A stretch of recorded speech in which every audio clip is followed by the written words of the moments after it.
আমিও ফটিকছড়ির মানুষ, বাইরের মানুষ না। জায়গাটা আমার জন্য একটু, আর এখন তো আগের সে বয়স নাই। আপনাদেরকে দেখে ভালো লাগলো। আসলে আমরা অনেক বড় ভাগ্যবান মানুষ।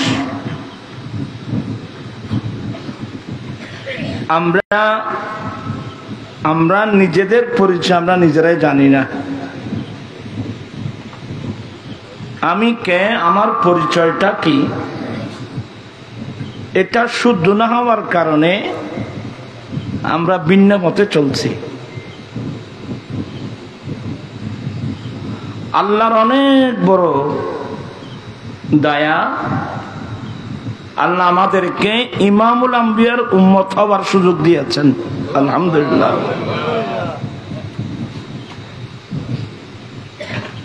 আমরা কোন নবীর উম্মত এটা আমরা এখনো অনেকে আমরা জানি না। তো আপনার সবাই সাদা সিধা মানুষ, আমি গভীর আলোচনা করলে এগুলো আপনারা বুঝবেন না। আপনারা সবাই বুঝবেন এই ধরনের কিছু কথা বলবো। আমরা যেই নবীর উম্মত, এই নবীর উম্মত হওয়ার জন্য সাধারণ পাবলিক না, অনেক বড় বড় নবী রাসূল আল্লাহর কাছে দোয়া করেছিলেন, আল্লাহ তুমি আমাকে আখেরি জামানার নবীর উম্মত হিসেবে কবুল করো। দেখেন এগুলো তো বুঝবেন। যেমন ঈসা আলাইহিস সালাম, আমার নবীর আগে যিনি ছিলেন ঈসা আলাইহিস সালাম। ঈসা আলাইহিস সালামকে আল্লাহ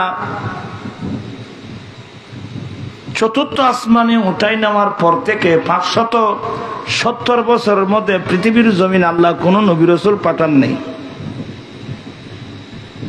যার কারণে ওই সময়টা ইবলিস বিশ্বের মানুষকে ধোঁকা দিয়েছে। এবার আর সিডেঙ্গে ভাষা কয় যে খাইলে বিলি গুল্লি, বুঝো না, বুঝতে লাগবে না। ইবলিস খাইলে বিলি কি দিলে খান প্রতিদ্বন্দ্বিত নেই। এই সুযোগে মানুষ মূর্তি পূজা, গাছ পূজা, বাঁশ পূজা, লতা পূজা, বোতল পূজা, চন্দ্র পুজো, সূর্য পুজো, নক্ষত্র পুজো, ক্ষত পুজোর মধ্যে মানুষকে লাগাই দিয়েছিল। কারণ ইবলিসের জন্য ফিল একেবারে কি ছিল, খালি। প্রতিবাদী প্রতিরোধিত, এমনিও প্রতিবাদী প্রতিরোধী না থাকলে ওই দেশটা নষ্ট হয়ে যায়। এই জন্য একটা দেশ চালাতে হলে একটা বিরোধী দল লাগবে। আপনার কথা আমার বুঝতেছেন? একটা দেশ সুন্দর চালাতে গেলে সরকারের একটা কি লাগবে, বিরোধী দল লাগবে, যারা এরা রাষ্ট্র পরিচালনা করতে গিয়ে যেগুলো ভুল ত্রুটি করছে এগুলো যেন ধরতে পারে। নামাজের মধ্যে দৃশ্য এটা আছে। আবার সাহেব রমজান শরীফে এখানে তারাবি নামাজ হয় নাকি? আর কেন হয় ভাল্লা খতম তারাবি হয় না? আর সুরে তারাবি ভরো না কে, একবার খতম তারাবি ভরাই না, পয়সা করে একখানে বেশি খরচ হবে না। বউল না এদিন কে খরচ করো পাইব, ব্যাগনে মিলু গাবর পয়সা দিতে পারিবে। তা আমরা যে মসজিদে হাফেজ সাহেবকে তারাবি ভরার জন্যে দুইজন রাখা হয়, একজনে পড়বে আরেকজন পিছনে থাকবে। কারণ আমরা পাবলিক মানুষ, আমরা তো ভুল ত্রুটি ধরতে পারবো না। আবার সাহেব ভুল পড়লে ওই আরেকটা কি করবে। এটা রাষ্ট্র পরিচালনার দৃশ্য।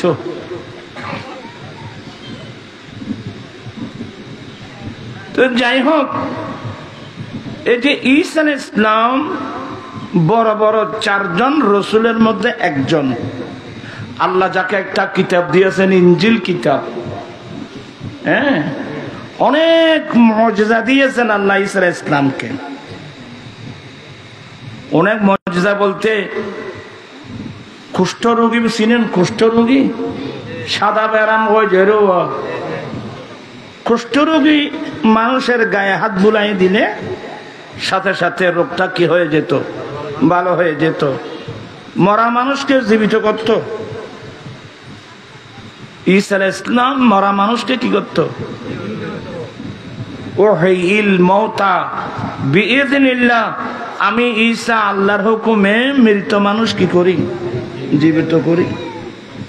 কোন একটা কাজে মাথা দিয়ে ফাঁকি বানাইলে ফুঁক দিলে এটা জীবিত হয়ে উড়ে যেত।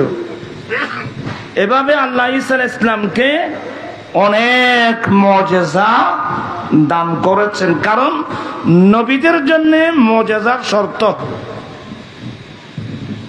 নবীদের জন্য মুজিজা, মুজিজা মানে এমন কিছু ঘটনা না যেগুলো মানুষের ব্রেইনকে দুর্বল করে ফেলে, যেগুলো যুক্তির বাইরে, এগুলোকে মুজিজা বলে, কারামত বলে। তো আমি যে জিনিসটা বোঝাতে চাচ্ছিলাম, আল্লাহর রাসূল ঈসা আলাইহিস সালাম আল্লাহ যাকে একটা ইনজিল কিতাব দিয়েছেন, অনেক মুজিজা আল্লাহ দান করেছেন। এত বড় রাসূল হওয়া সত্ত্বেও তিনি আল্লাহর কাছে দোয়া করেছিলেন, মালিক মাওলা, তুমি আমাকে রাসূল বানিয়েছো, আসমানি কিতাব দিয়েছো, অনেক মুজিজা দিয়েছো, এটা তোমার স্পেশাল দয়া। আল্লাহ, আমি ঈসা আমার পক্ষ থেকে তোমার কাছে একটা নিয়ামতের দরখাস্ত করছি। আল্লাহ, তুমি আমাকে আখিরি জামানার নবীর উম্মত হিসেবে কবুল করো। জোরে বলুন না সুবহানাল্লাহ। এবার আপনি নিজের বিবেকের কাছে প্রশ্ন করেন, উনি এত বড় রাসূল হওয়ার পরেও উনি এই নবীর উম্মত হওয়ার জন্য কেন দোয়া করলেন? তাহলে বোঝা গেল এই নবীর উম্মত হতে পারা এর চেয়ে বড় আনন্দ আর কি আছে। এই জন্য আমরা আয়োজন করে থাকি ঈদে মাতে মানুষের গুণী হয়।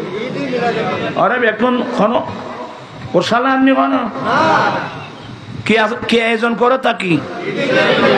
ঈদে মিলাদুন নবী সাল্লাল্লাহু আলাইহি, অর্থাৎ নবীর জন্ম উৎসব, নবীর আগমনের আনন্দ। কারণ একজন মুসলমানের জন্য নবী পাওয়ার চেয়ে বড় আনন্দ একজন মুসলমানের জীবনে আর নাই। নবী পাওয়ার আনন্দ, নবীর আগমনের আনন্দ। এবং এই আনন্দ করার জন্য আল্লাহ নির্দেশ দিয়েছেন কোরআন শরীফে। আমরা তো কোরআন বুঝি না। আমাদের দেশে অনেক কিছু হুজুর আছে না, এখানে না, এখন তো সব ফেসবুকের হুজুর। ফেসবুক বুঝলেন? এখন তো সব ফেসবুকের। এই ঈদ মিলাদুন নবী সম্পর্কে, এই ঈদ আবার কোন ঈদ, এই লোক আছে তো ওইসব না, তোরার ইকে নাই যে এটাও আছে না, তাই যেটা ফসল আছে এটা আগাছা তাইব পাইব। ওরা চুরের ফল না, আয় সাহায্য ওনার অবস্থা দেখে মাশাআল্লাহ সাদা সিধা মানুষ। একটা মশলা মনে রাখবেন বাবা, মানুষের জীবনে অনেক আনন্দ আছে। আপনার জীবনও আছে, আমার জীবনও আছে। প্রত্যেক মানুষের জীবনে একটা আনন্দ আছে, আছে না? আপনার ছেলে হলো খুশি, আপনার নাতি হলো খুশি, মেয়ের বিবাহ হলো খুশি, ছেলের জন্য বউ আনলেন খুশি, আপনি দুবাই শহরের আপনি একটা বিসে পেয়ে গেলেন খুশি, পরীক্ষা পাস করলেন খুশি। মানুষের জীবনে অনেক খুশি আনন্দের সাইট আছে। কিন্তু আপনি হিসাব করে দেখবেন যে এই খুশিগুলো কিছুক্ষণের জন্য, এই আনন্দগুলো। ছেলে পরীক্ষা পাস করলো, কতক্ষণ খুশি, একেবারে হন জায়গা হয় যাব নারায়ণহাট ফিলখানা মিষ্টির দোকান কি মাতির নিন নামা মিষ্টির দোকান ফিরি আজকেরও মিষ্টির দোকান ফিরি দিও দে হজর আল্লাহর মত আর পরীক্ষা এবার আজকাল নাম পাল্টে গিয়ে জিপিএ কি হয় আর আমার 3 নওয়াজির ভাই জিপিএ 5 পেয়েছে আমার ছেলে দোকান ফিরি খদিনুল্লাহ ভাই মাত্র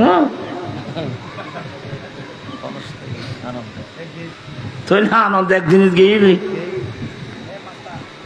আপনারা যারা স্কুল কলেজের ছাত্র আমি আপনাদেরকে বোঝানোর জন্য এই সমস্ত কথাগুলো বলছি এখন মানুষের ব্রেন খুব শর্ট কোরআন হাদিস বুঝার ক্যাপাসিটি মানুষ খুব কম তোরা বুঝু লড়াচড়া বুঝু তোরা লড়লে আই লড়ি দিম ভাই নিজে মারি বই ফুরিলে কিছু করতে আই কেন মেজাজি মিকে মানুষ ভাই আপনার ছেলে হলো খুশি না মাইয়ে বই একখানা না না না এনে কইতে লাগবে না দেখিন জানি মাইয়ে বইলে খুশি একখানা আরো বেশি নে আচ্ছা সাহেব বেশি খুশি আচ্ছা খুশি ঘরে পাইও দে তোমার তুমি কত খাবিল খাবিল বাবা হলে এলে জিয়াতা মাই মেডির তলে দবন করে দি এনে হাত দেয় আল নবীর অবদান আলহামদুলিল্লাহ বলেন কিন্তু আর নবীর কথা তোমারা তো ভরে গিয়ে খুশি খনাইনি দেব আর রসুল খনাইনি দে বিসমিল্লাহির রহমানির রহিম واذكروا نعمة الله عليكم إذ كنتم عداء فألف بين قلوبكم فأصبحتم بنعمته إخوانا হে আমার বান্দা তোমরা একটু ভয়বে করলে বলছি আবার তোরা ভয় নিলে কারে তোরা উল্টো উল্টো বইতে না ঠিক করে বলতো না নামাজের মতো করে বইও এর শিখি না পাইলে আর শিখি তার তিনি পাইব এই ফয়েম ভালো আছে ইন ধর্মীয় প্রশিক্ষণ ইন আনুষ্ঠানিকতা ন আল্লাহ বলেন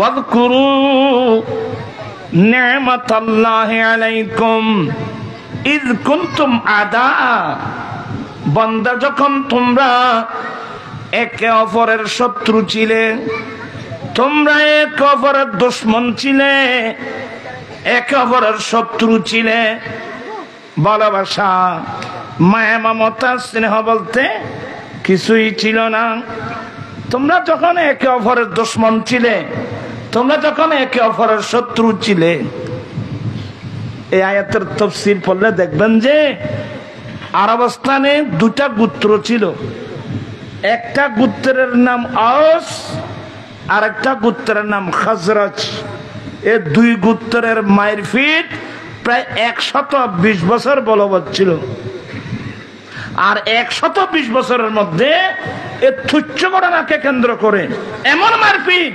হাজার হাজার মানুষ কবরস্থানে চলে গিয়েছিল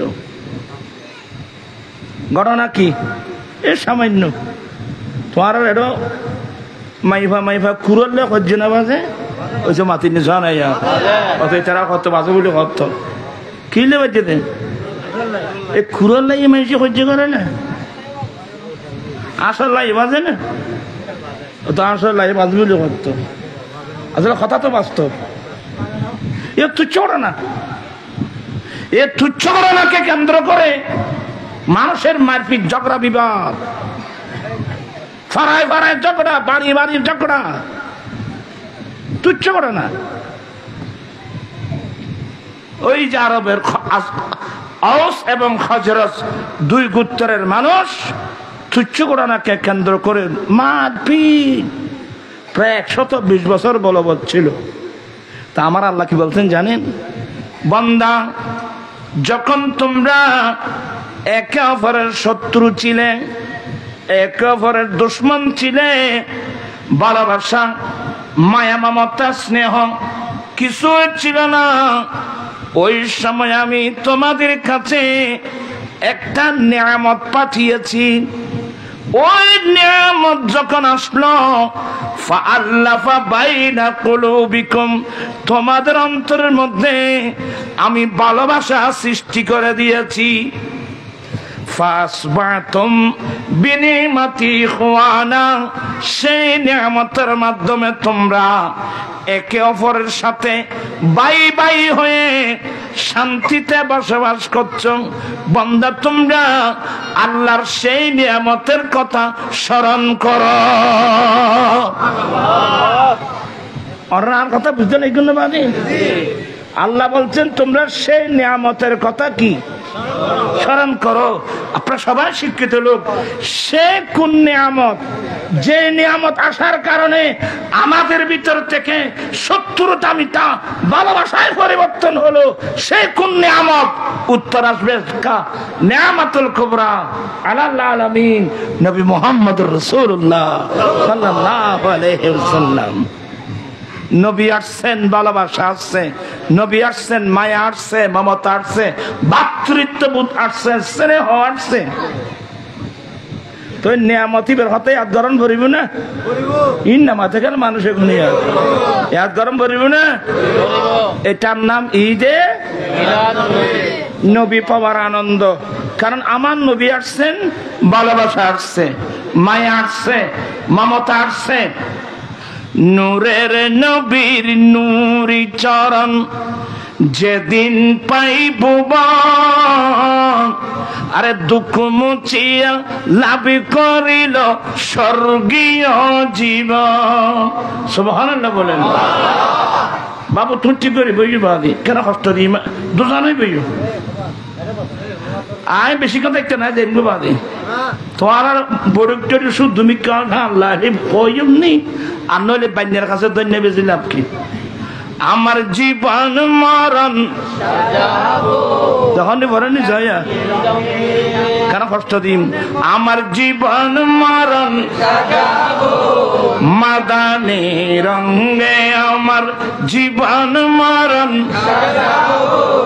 মাদানি, সেই রঙে রঙিন হলে আল্লাহ রাসূল থাকবে আমার সঙ্গে। আমার জীবন মরণ, আমার জীবন আমার মরণ আমি সাজাবো মাদানি রং দিয়ে। মাদানি রঙের অর্থ হলো আমার দয়াল নবীর সুন্নত দিয়ে। আমরা নবীর সুন্নত দিয়ে আমরা আমাদের জীবনকে সাজাতে চাই কি চাই না? যে যারা নবীর কালমা পড়ে নবীর উম্মত হয়ে নিজের জীবনকে নবীর সুন্নত দিয়ে সাজাতে পারে না, তার মতন ফোরা কপাল ওয়ালা মানুষ পৃথিবীর জমিনে আরেকটা নেই। এবার আরব দেশ কি হজ হচ্ছে না সিডিঙ্গে ভাষা হজ জানলাই নাই, তারা তো জানা দে জানলাই নাই, তার নাই নবী আইসি জানো এটা সোয়াবের মেজান চালাতে ভাই বুধ সওয়াবের মেজমান। আপনারা বিরক্ত হচ্ছেন মনে হয় নাকি? নবী আসছেন, ভালোবাসা আসছে, নবী আসছেন, মায়া মমতা আসছে, নবী আসছেন, স্নেহ আসছে, কিন্তু সেই শিক্ষা তো এখন আমাদের মধ্যে নেই। এখন ভাই ভাই মারপিট আছে না? বাইকে ভাই গুলি করে মেরে ফেলতেছে, বাইকে ভাই ছুরি মেরে ফেলতেছে, ভাইয়ের বিরুদ্ধে মামলা জজ কোর্ট, হাইকোর্ট, সুপ্রিম কোর্ট। আমি যে কথাগুলো বলছি এখানে নাই। আপনারা একটা লম্বা হাদিস শোনাবো আপনাদেরকে, বুঝেন কিনা দেখেন, খুব মনোযোগ সহকারে শুনবেন আমার ভাইয়েরা। আমার দয়াল নবীর উপর হিজরতের আয়াত যখন নাযিল হলো, শুধু আমার নবী না, যত নবী রাসূল যুগে যুগে কালে কালে নবুয়তের দায়িত্ব নিয়ে পৃথিবীর লক্ষ্যভ্রষ্ট হতভ্রষ্ট মানুষকে হেদায়েত করার জন্যে যত নবী রাসূল এসেছিলেন, সমস্ত আম্বিয়া কিরাম তাদের উপর তাদের কম এমন নির্যাতন চালিয়েছিল, এক পর্যায়ে সমস্ত নবীগণ আপনার জন্মস্থান ত্যাগ করে অন্য দেশে চলে যেতে বাধ্য হয়েছিল, ঠিক কিনা? আমার নবীকেও চলে যেতে হয়েছিল। আমরা আজকে ইসলামকে এমনি পেয়েছি মনে করছেন? এই ইসলামের জন্য হাজার হাজার সাহাবা ইকরামের কোরবানি, এগুলোকে আমরা মনে রাখছি? ভাই আর সাত আনো দুটি কেন সাত আনো বন্ধ করে দেবো বইয়ের এনে কিছু শুন আজ এমনি কিছুক্ষণ বছর আমার নবী মুসলমান যখন আমার নবী যখন ইসলামের দাওয়াত দিচ্ছিল, দোষটা কি ছিল আমাকে বলেন তো? দোষটা কি ছিল? আমার নবী বলেন আল্লাহর নির্দেশে ওয়ানজির আশিরাতাকাল আকরাবিন, হে নবী আপনার যারা নিকটতম আত্মীয় এদেরকে ইনজার করুন, আল্লাহর ভয় প্রদর্শন করুন, দ্বীনের শিক্ষা দিন, প্রকাশ্যে ইসলাম প্রচার করুন। আমার নবী কুরাইশ বংশের মানুষকে এক রিওয়ায়াত মোতাবেক মক্কায় মুআজ্জামার আবু কুবাইস পাহাড়, অপর রিওয়ায়াত মোতাবেক সাফা পাহাড়ে একত্রিত করলেন। আমার নবী দাঁড়ালেন, এই আমার কুরাইশ বংশের মানুষ, আমি আপনাদের কাছকে কষ্ট দিয়েছি, আচ্ছা আপনারা বলুন এই পাহাড়ের অপর পৃষ্ঠে কে আছে না আছে আপনারা তো দেখতেছেন না, বলুন আমরা তো দেখতেছি না। তা আমি যদি একটা সংবাদ দিই যে ওদিক থেকে আপনাদের উপর অতর্কিত হামলা করার জন্য একদল সশস্ত্র বাহিনী আসতেছে, আপনারা কিন্তু চোখে দেখতেছেন না, কিন্তু আমি যদি সংবাদটা দিই আপনারা কি বিশ্বাস করবেন? সবাই এক বাক্যে বলে হ্যাঁ হ্যাঁ, আপনি বললে আমরা বিশ্বাস করব। আচ্ছা এই বিশ্বাসের মূল ভিত্তি কোথায়? এই বিশ্বাসের মূল ভিত্তি হলো মুহাম্মদ সাল্লাল্লাহু আলাইহি সাল্লাম। আপনার এই 40 বছর বয়স, আপনার গোটা 40 বছর বয়সের ইতিহাস আমাদের সামনে সূর্যের মতো স্পষ্ট। এই 40 বছর বয়সে কোনোদিন আপনার জবান থেকে মিথ্যা কথা বলতে আমরা শুনি নেই। আপনি মিথ্যা কোনোদিন বলেন নেই, আপনি বড় সত্যবাদী। এবার আপনারা বলুন আইয়ামে জাহেলিয়ত, ওই যুগে আমার নবীর দুনিয়াবী 40 বছর বয়সে আমার দয়াল নবী কোনোদিন একটা মিথ্যা কথা বলছেন না কেন? এখন আমরা কত কথা বলি, সকাল থেকে গভীর রাত পর্যন্ত মোবাইল একটা নিয়ে আমরা কথা বলি, কয় হাজার কতগুলো সত্য বললাম, কতগুলো মিথ্যা বললাম, হিসাব আছে? আমার কাছে নাই, কিন্তু হিসাব আছে। আপনার 2 খাতে ফেরস্তা আছে লিখতেছে এগুলো। যদি এই মিথ্যা বলার অভ্যাস যদি কারো থাকে, আজ থেকে তওবা করুন।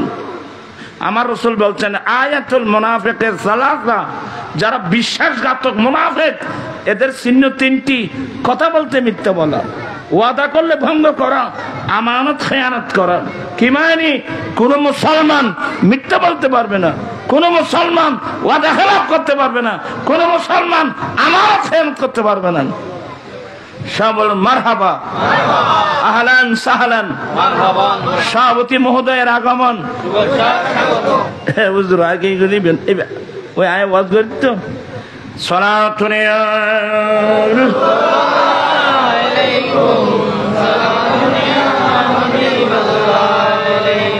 তোরা ঠেরা ঠেরা কেন আমি কে দেখা যাক এ কি মিশা কথা সারিবে না কইবে? তো নসাইল আর ওয়াজও তাই লাভ পান কি? এনে উজু উজু কথা ভালো পাইব। আমি মিথ্যা বলবো না, আমি মিথ্যা সাক্ষী দেব না, মানুষকে কষ্ট দেওয়ার জন্য আমি মিথ্যা মামলা করব না, আমি মিথ্যা কসম করে করে ব্যবসা করব না। আমি মিথ্যার দ্বারা কাছেও নাই। আমি ইমামুল আম্বিয়ার উম্মত, যে নবীর বড় উপাধি as-সাদিকুল মাসদুক। কুরাইশ বংশের মানুষ বলছেন, মুহাম্মদ সাল্লাল্লাহু আলাইহি সাল্লাম আমরা চোখে দেখতেছি না, কিন্তু আপনি বললে বিশ্বাস করব। আমার নবী একটা সংবাদ দিলেন, লা ইলাহা ইল্লাল্লাহ, আল্লাহ ছাড়া কোনো ইলাহ নাই, আল্লাহ ছাড়া কোনো মাবুদ নাই। ইন্নী রাসূলুল্লাহ, আমি মুহাম্মদ সাল্লাল্লাহু আলাইহি ওয়াসাল্লাম আল্লাহর রাসূল। এই কথা বলা মাত্রই সাথে সাথে আমার নবীর আপন চাচা আবু লাহাব, যার উফার নাম আব্দুল উজ্জা, সেই ফাটাফাট দাঁড়িয়ে আমার নবীকে গালি দিল, তাব্বাল্লাকা ইয়া মুহাম্মদ আলিহাযা জামাতানা, মুহাম্মদ তুমি ধ্বংস হয়ে যাও। এটা বলার জন্য আমাদেরকে এখানে একত্রিত করেছেন। নাউজুবিল্লাহ বলবেন না? এক্ষুনি বললো, আপনি বললে আমরা কি? যখন তার স্বার্থের উপর যখন আঘাত আসলো, ফটাফট সে আমার নবীকে কি দিল? তা আল্লাহ কি তাকে ছাড়বে? আল্লাহ বলেন, তুই একবার বলছিস তাব্বাল্লাকা ইয়া মুহাম্মদ, শোন, তাব্বাত ইয়াদা আবি লাহাবি ওয়া তাব্বা মা আগনা আনহু মালুহু ওয়া মা কাসাব সায়াসলা নারান যাতা লাহাবি ওয়া ইমরাতুহু হাম্মালাতাল হাতাব ফি জিদিহা হাবল। একবারে ফাইকেরি দুলাই আবু লাহাব এবং আবু লাহাবের স্ত্রী সহ আল্লাহ গোটা একটা সূরা নাযিল করে দিলেন। নবীর শানে বেয়াদবি করলে কষ্ট পায় কে? আল্লাহ। ইসলাম মাশাআল্লাহ, ওরা অসুবিধা নিব না, এনে আর কথা আমি বুঝতে লাগবেন না, ওরা বুঝবেন যে গ্রুপ হাটে খেললে হইতে দেরি। আমরা এখান থেকে কিনিলাম, আমরা মিথ্যা বলতে পারবো না, আমরা মিথ্যা সাক্ষী দিতে পারবো না, আমরা মিথ্যা মামলা করতে পারবো না, আমরা মিথ্যা কসম করে ব্যবসা করতে, এক কথা আমরা মিথ্যার কাছেও নেই। আল্লাহ বলেন ওয়াকুনু মা'আস সাদিকিন, তোমরা সত্যবাদীদের সঙ্গে হয়ে যাও। এই একটা ওয়াজ যদি জীবনে আমল করতে পারেন, আমার 10 ঘন্টা ওয়াজ শোনার কোনো দরকার নেই। আমি অনেক ভুল করেছি, মারাত্মক ভুল। আমি কেন মিথ্যা বললাম, কেন মিথ্যা মামলা, মানুষকে কষ্ট দেওয়ার জন্যে। আর দেশে খাচ্ছ তো তুই নাকি তো ওই যে ওটা শুধু গুচ্ছার উন্দি গাতি দে তেরে গাইতের জন্য তুই গাঁথা খাইয়ে দে ভাই, তুই হার কিনে দেখাইস গাঁথা। হ্যাঁ কি মনে করছো গুরু হাক্কাল আলাইসাল্লাহু বিআহকামিল হাকিমিন, আল্লাহ বিচারকদের বিচারক নয় কি? এখানে একটা মসলা বলি, এগুলো নোট করে রাখবেন। এই যে সূরাটা বল আলাইসাল্লাহু বিআহকামিল হাকিমিন, এই সূরাটা যদি ইমাম সাহেব নামাজে পড়ে তাহলে আপনি চুপ থাকবেন, কিন্তু নামাজের বাইরে যদি কেউ এই সূরা পড়ে আলাইসাল্লাহু বিআহকামিল হাকিমিন, সাথে সাথে আপনাকে একটা উত্তর দিতে হবে, নাম নাম, হ্যাঁ, ওয়া আনা বিযালিকা মিনাশ শাহিদিন, হ্যাঁ আমিও এই বিষয়ে আমি সাক্ষী দিচ্ছি। কি মানে? আল্লাহ বড় হাকামুল বিচারকদের বিচারক। এই মসলাটা মনে থাকবে। নামাজের বাইরে যদি কেউ এই সূরাটা পড়ে, আমরা কি যদি বলবে আলাইসাল্লাহু বিআহকামিল হাকিমিন, আমরা বলবো নাম ওয়া আনা বিযালিকা মিনাশ শাহিদিন। একটা জিনিস শিখে রাখেন বাবা, ওয়াজ মানে আবার শোনার নাম ওয়াজ না। আল্লাহ সবাইকে এগুলো বোঝার তৌফিক দান করুন, আমিন। বোঝাতে চেয়েছিলাম, আমার নবী গালি শুনলেন, দোষটা কি? আল্লাহ ছাড়া কোনো ইলাহ নাই, আল্লাহ ছাড়া কোনো মাবুদ নাই। আমার নবী বলছেন, এ আমার কুরাইশ বংশের মানুষ, আল্লাহর ঘরখানায় কাবার ভিতর একটা নো, দুইটা নো, তিনটা নো, 360 মূর্তি ঢুকিয়ে রাত্র দিন তোমরা মূর্তি পূজা করতেছ, এটা তো শিরিক। এটা কি? এরা কোনদিন আমাদের ইলাহ হতে পারে না। আমাদের লা ইলাহা ইল্লাল্লাহ, আল্লাহ ছাড়া কোনো ইলাহ নেই, আল্লাহ ছাড়া কোনো মাবুদ নাই। এখন মধুর বাণী নিয়ে এলো মরুর পাখি, বিশ্বজাহান তারই রূপে মেলল আবার আঁকি। কণ্ঠে তাহার তাওহীদ বাণী, ডাকলে সবাই যাকে শুনি, বলো আল্লাহ ছাড়া নাই রে মাবুদ। সবাই বলো আল্লাহ ছাড়া নাই রে মাবুদ। চলতাকে প্রাণে ডাকি, এখন মধু বাণী নিয়ে এলো মরুর পথে। দেবী দেবীর নাই ক্ষমতা, পূজা করা হয় রে বৃথা। দেবী দেবীর নাই ক্ষমতা, পূজা করা হয় রে বৃথা। আরে বিশ্বভুবন যে সৃজিল, বিশ্বভুবন যে সৃজিল, চলো তার নাম জপি, এখন মধুর বাণী নিয়ে। আবার তোরা লই ওয়াজ করে চাইতাম না, এটা ব্যাকুন মামরা ভয় শুদ্ধ তরকারি বলে জাল না দিলি, তরকার যখন জাল দেয় একটা গট গট গট গট করে, জাল দন বন্ধ হয়ে গেলে তরকারি আলাই যাইগুলি। ইয়ারা বেগুন আলাইনে মুসলমান ভাইব আজ এখানে খুব সাহস দো মহব্বত করে, ওরা কষ্ট হয়নি কোনো বাবু। আই ফল আর জানা মুরব্বী হলো নয় চাই যাবার আমরা কষ্ট বইতে হবেন। আই মরারে তার কথা বইব না, এই ফল রকম বরদ দে সালাতুন ইয়া রাসূল।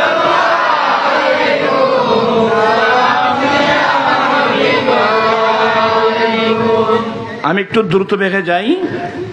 আমার নবী গালি শুনতে হলো, দোষটা কি? যে আল্লাহ ছাড়া কোনো মাবুদ নেই। তুমি মূর্তি পূজা করে, গাছ পূজা করে, বাঁশ পূজা করে, সূর্য পূজা করে তুমি মুশরিক, জাহান্নামে যাচ্ছ। আমার নবী বাঁচানোর জন্য বলছে আল্লাহ ছাড়া কোনো ইলাহ নাই, আল্লাহ ছাড়া কোনো মাবুদ নাই। কিন্তু আমাকে গালি শুনতে হলো। শুধু গালি শোনা নয়, আমার নবীর উপর চালানো হলো নির্যাতন। নির্যাতন কাহাকে বলে, কয় প্রকার, কি কি উদাহরণ সব বুঝে দাও। আমার নবীর উপর নির্যাতনের স্টিম রোলার চালানো হচ্ছে। তোমার ফল উঠছে নাকি বুঝে, ওরা আসাম উড়িবে দিবে, আসামে না বইবে। আয় বাজে কান মেজাজি মিকে মানুষ, ওরা মুরব্বী বাজে একখানি কষ্ট করিবেন নি কোনো এই নইলে উড়ন নেব। ক্লাসের কথা কি নিম আছে বাজি, ওরা কেন কষ্ট আয় এখন আর আসতে না পাইবে তেড়ে এনে আজিয়ে।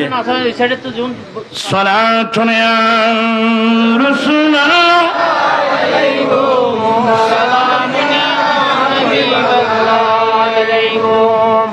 बस या तो यार दोनों वाला रिश्ते बहुत तक आ हो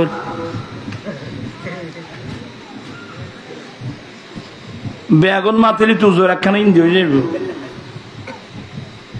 আচ্ছা যাই হোক, আর শিক্ষো একটু তাকে আর নয় ভাল না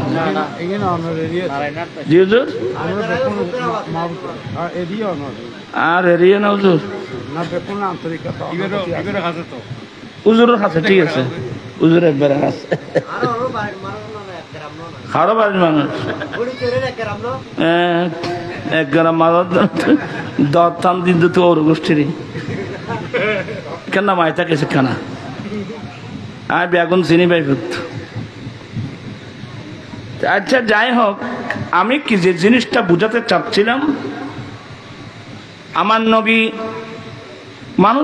মানুষ শিরিক গুনাহ করতেছে, শিরিক থেকে আমার নবী ফিরে আনার জন্য বললেন, আমার নবীকে গালি শুনতে হলো। আমার নবীর উপর শুরু হয়ে গেল নির্যাতন। কেমন নির্যাতন? একদিন আমার দয়াল নবী আল্লাহর ঘরখানায় কাবার সামনে নামাজ পড়তেছিলেন। সুবহানাল্লাহ। এই আবু জেহেল এক দুষ্টু, তার নাম আমর বিন হিশাম। এ জালেম মক্কা শরীফের যারা রাখাল ওরসরাতো, এক ওরসরানেওয়ালা, এই মোহাম্মদ যখন এই কাজগুলো করবে, তুমি একটা উটের নারী বুড়ি এনে মোহাম্মদের খাঁদের উপর উঠাই দিবা। নাউজুবিল্লাহ বলবা না? আহা, আমার নবী নামাজ পড়ছিলেন, ওই জালেম দুষ্টু রাখাল উটের নারী বুড়ি এনে আমার নবীর গর্দনের উপর রেখে দিল। নাউজুবিল্লাহ বল না? হ্যাঁ হ্যাঁ। হযরতে মা ফাতেমাতুজ জাহরা রাদিয়াল্লাহু তাআলা কেঁদে কেঁদে, আমার নবীর বাবলি কাটা চুল মুবারক ছিল, এখান থেকে ওই ধুলিবালি নারী বুড়ির এগুলো পরিষ্কার করছিলেন আর দুঃখ প্রকাশ করছিলেন মা ফাতেমাতুজ জাহরা রাদিয়াল্লাহু তাআলা আনহা। আমার ভাইয়েরা, শুধু আমার নবী নয়, নবীর কলমা যারা পড়েছিল, এমনি তো প্রাথমিক যুগে যারা নবীর কলমা পড়েছিল এরা অধিকাংশ গরিব মানুষ। এরা অধিকাংশ গরিব মানুষ। উম্মুল মুমিনিন আমার নবী বলেন, বাদাল ইসলামু গরিবা, ইসলাম ধর্ম শুরু হয়েছে গরিবী অবস্থায়। তার এক ব্যাখ্যা, ইসলামের প্রাথমিক যুগে যারা নবীর কলমা পড়ছে ওরা আরবের কোনো প্রভাবশালী মানুষ নয়, অধিকাংশ মানুষ গরিব মানুষ। অধিকাংশ গরিব মানুষ। শুধু গরিব নয়, অনেক ছিল আরেকজনের কৃতদাস, অনেক ছিল আরেকজনের গোলাম, কৃতদাস। আরে তাদের উপর যে নির্যাতন, এন গরিব মাইসুরে মাইতুলাইলি মাইসুর তুমি কোনো দয়া মায়া থাকে না। গরিব মাইসুরে মাইতুলাইলে আর বড় বড় প্রভাবশালী মানুষ হলেরই কোন কাম দোষের কারণে গরিব ফলের মাইতুলাইলি এটা কোনো দয়া মায়া কিছু নেই।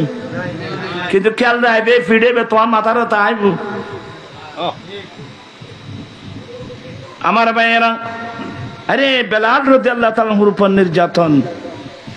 বেলালের আম্মা হাম্মামা সেও দাসী ছিল। এইভাবে ইসলামিক প্রাথমিক যুগে যারা কলমা পড়েছিল মুসলিমীয় দুই একজন ছাড়া বাকিগুলো গরিব মানুষ ছিল। দুই একজনের মধ্যে একজন সিদ্দিক আকবর বড় পয়সাওয়ালা ছিল। হযরত সাইয়েদনা ওসমান যুন্নুরাইন রাদিয়াল্লাহু তাআলা আনহু বড় পয়সাওয়ালা ছিল। তোরা রাজু তোরা ওবের মি কি চাইলে আর কেন বুঝা যায় আয় তোর ওয়াজ করে নি, তোরা মুকাম বিরুদ্ধে গেল। তুই আসলে কি জানবো তো চলতে তোমার রুট এটা নেই। আর টাইটেলের ফিফটি দিয়ে মানুষ আর চিনেন না তোরা। এখন বয়স হয়ে গিয়ে তোমার আর তো আর না করো মশাউরিন না পারে। আমি আপনাদেরকে কোরআন হাদিস বুঝাচ্ছি, এত মনোযোগী হলে আপনি শিখবেন কোথায় এগুলো। আর এই মাহফিল কি প্রত্যেক দিন হবে? আগামী এক বছর আল্লাহ বাঁচায় রাখলে বা হায়াত থাকলে ফাইলে আমরা পেতে পারি। আজকে পারছেন, এটা মূল্যায়ন করুন না। আপনার এদেশে একটু দেখবেন না, একটু মনোযোগ সহকারে শুনেন। বলতে চাচ্ছিলাম মুসলমানের উপর নির্যাতনের যখন স্টিম রোলার চালাচ্ছিল, একদিন আমার নবী বললেন, এই উসমান তোমার নেতৃত্বে যারা কলমা পড়ে মুসলমান হয়েছে, মুসলমানের উপরে যখন নির্যাতন চলতেছে, তোমরা জিদ্দা সামুদ্রিক পথে তোমরা হিজরত করে তোমরা হাবশরে চলে যাও। হিজরত হিজরত কোথায়? প্রথম হিজরত মিনাল মক্কা ইলাল হাবশা। কারণ আমার রাসূল জানে দে হাবশার বাদশা নাজাশী এই মুসলমানদেরকে আশ্রয় দেবে। আমার রাসূল জানে, কারণ নবীদেরকে তো আল্লাহ গায়বী আলম দান করেন, ইলম গায়েব নবীদেরকে আল্লাহ কি করেন? দান করেন। আমার নবী জানে যে কোন রাষ্ট্রপ্রধান এই অসহায় মুসলমানদেরকে আশ্রয় দেবে। আমার রাসূলের কথা মোতাবেক একদল চলে গেল হাবশ শহরে, এরপরে আরেক দল গেল। কয় দল? 2 দল হাবশ শহরে গেল। হাবশের বাদশা নাজাশী থেকেই ওদেরকে আশ্রয় দিয়েছে। এই সংবাদ শুনে এখন তো আবু সুফিয়ান বললে রাদিয়াল্লাহু তাআলা বলতে হয়। তখন কিন্তু আবু সুফিয়ান আমার নবীর বিরুদ্ধে নেতৃত্ব দিচ্ছিল। আবু সুফিয়ানের বিরুদ্ধে, আবু সুফিয়ান আমার নবীর বিরুদ্ধে একদল মানুষ নিয়ে কুরাইশ মক্কা থেকে হাবশ শহরে আসলো। আসার সময় অনেক ওই ঘুষ হয় যে নাই বেরে মানুষই বুঝে রিশুয়াত, এতে রাজা মহারাজা হলে ঘুষ নিত দে, ভালো ভালো লাল লাল হরিণের চামড়া, ঘোড়ার চামড়া, হরিণের চামড়া, এগুলো অনেক দামি। এরা অনেক এগুলো নিল, সরকারি মানুষ যাদেরকে ওদেরকে এগুলো দিল, যাতে বাদশাকে ওনাদের কথাগুলো বুঝাই বলতে পারে। ঘুষ ছিল না? ঘুষ আর এটাও আছে না? আছে মাইনি একেবারে A to Z।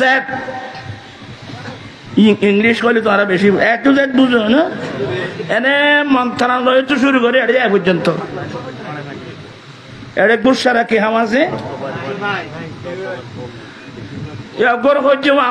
জাগাই নামদারি গরম ভরে আপত্তি বলে খানন বালা করছি, ঘুষ দিলে সমস্যা হইব। কদে আরাম ঘুষ দিলে আরাম হইতো না। কি কয় উদ্যোগ যখন গোষ্ঠ দিয়ে না নদী কদে ভিতরে ভিতরে তুই যারা নদ খাইলে মিউ তুনি দেখতো না। তারপরে বের আমি এনো আছে না রে ভাই, কোন মুসলমানে ঘুষ খেতে পারবে না। কোন রিশওয়াত ঘুষ এগুলো মুসলমানের জিনিস না। আমরা ইমামুল আম্বিয়ার উম্মত। আমার ভাইয়েরা, আচ্ছা যাই হোক, আর কোথায় না ভাই ইতারা গোষ্ঠ যা ফাজি ব্যাকিন লই আবু সুফিয়ান বাদশা নাজাশীর কাছে গেল। জাহাবানা হুজুর বলে কি? বলে আমি আবু সুফিয়ান, আমি আরবের একজন লিডার। হুজুর আমরা জানতে পেলাম আমাদের দেশের কিছু দুষ্কৃতকারী মানুষ আপনার দেশে যে কি নিয়েছে, আশ্রয় নিয়েছে। আমরা মানুষগুলো আমাদের হাতে হেনবার করুন। বাদশা নাজাশী যখন তোরা কইলেন দিবেন এমনি, আমি ওদেরকে মানবিক কারণে কি দিয়েছি? আশ্রয় দিয়েছি। তুই কইলেন দিবেন এমনি। আচ্ছা সমস্যা কি? বলে ওদের সমস্যা এখানে না, মুহাম্মদ নামক একজন ব্যক্তি আমাদের মূর্তি পূজার ধর্ম, উনি এসে আমাদের মূর্তির বিরুদ্ধে করতেছে, উনি নবী দাবি করতেছে। তাই? বলে হ্যাঁ। বলে তুমি দাঁড়াও, তোমার সঙ্গে কে আসছে? বলে অমুক অমুক। তোমরা ওনার পিছনে দাঁড়াও। মুহাম্মদ ইসলাম যিনি নবী দাবি করছেন ওনার সম্পর্কে আমি কিছু প্রশ্ন করব। এই আবু সুফিয়ান ঠিক উত্তর দিলে তোমরা হ্যাঁ বলবা, মিথ্যা বলে তোমরা প্রতিবাদ করবা। তা আবু সুফিয়ান বলছে বাদশাহ সিস্টেম না করলে আমরা সত্যি মিথ্যা বলতাম। তখন এটা বুখারী শরীফের রিওয়ায়াত। বাদশা নাজাশীর প্রথম প্রশ্ন, এই আবু সুফিয়ান মক্কায় যিনি নবী দাবি করছেন উনি বংশগত কেমন? প্রথম প্রশ্ন। উনি বংশগত কেমন? সেদিন আবু সুফিয়ান হক কথা বলতে বাধ্য হয়েছিল, বলছিল বাদশা সাহেব হুয়া ফিনা যু নসাবিন, উনি আমাদের মধ্যে সর্বোচ্চ বংশের মানুষ। আল্লাহু আকবার। কারণ আমার নবীর মধ্যে এমন একটা সাইট কিয়ামত পর্যন্ত দেখাতে পারবে না যেটার উপর কোন মানুষ দুর্নাম করতে পারে। এই জন্য আমার নবীর নাম মোহাম্মদ। মোহাম্মদ মানে বুঝেন?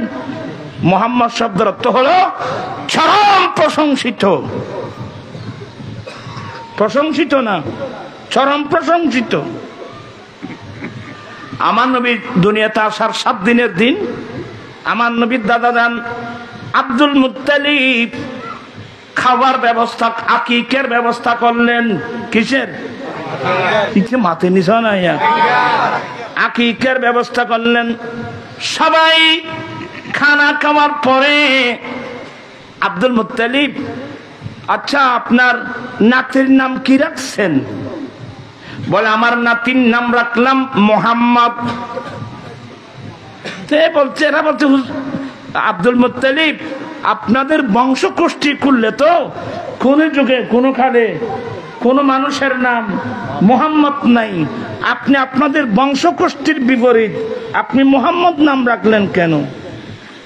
বলে কোরাইশ বংশ। শুনে আমি নাম রাখলাম এই জন্যে আমরা চাচ্ছি আসমানি জগতেও তার প্রশংসা করা হোক, জমিনের মানুষও তার প্রশংসা করা হোক।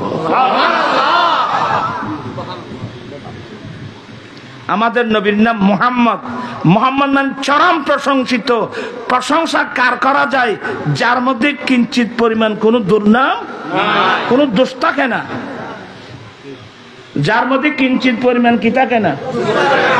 আমরা এমন এক নবীর উম্মত যেই নবীর মধ্যে কিয়ামত পর্যন্ত কেউ কিঞ্চিত পরিমাণ ত্রুটি বের করতে পারবে না।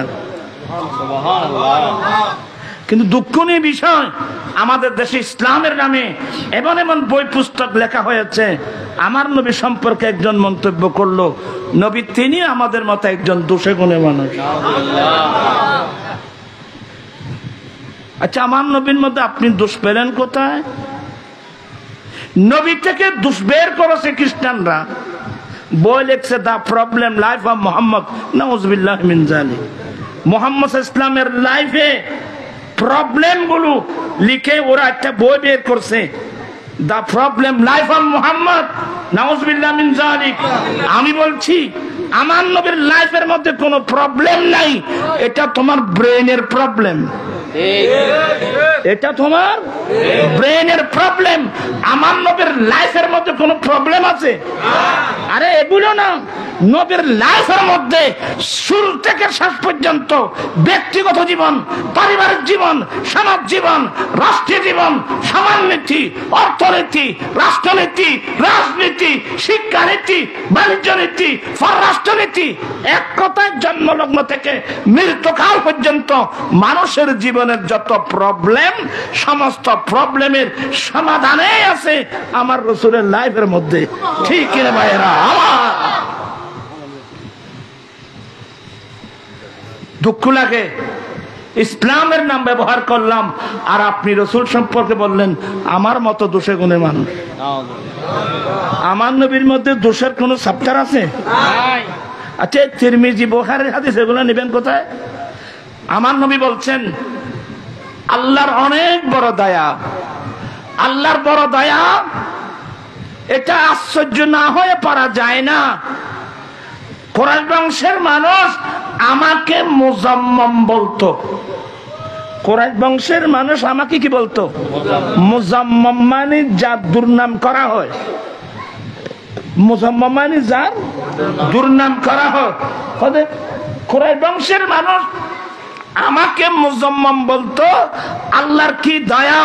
আল্লাহ এমন এক সিস্টেম আল্লাহ দিয়েছেন যে আমার উপর থেকে যে দুর্নাম ছিল, দুর্নামের ছিল, এটা আল্লাহ নিজে বের করে দিয়েছেন।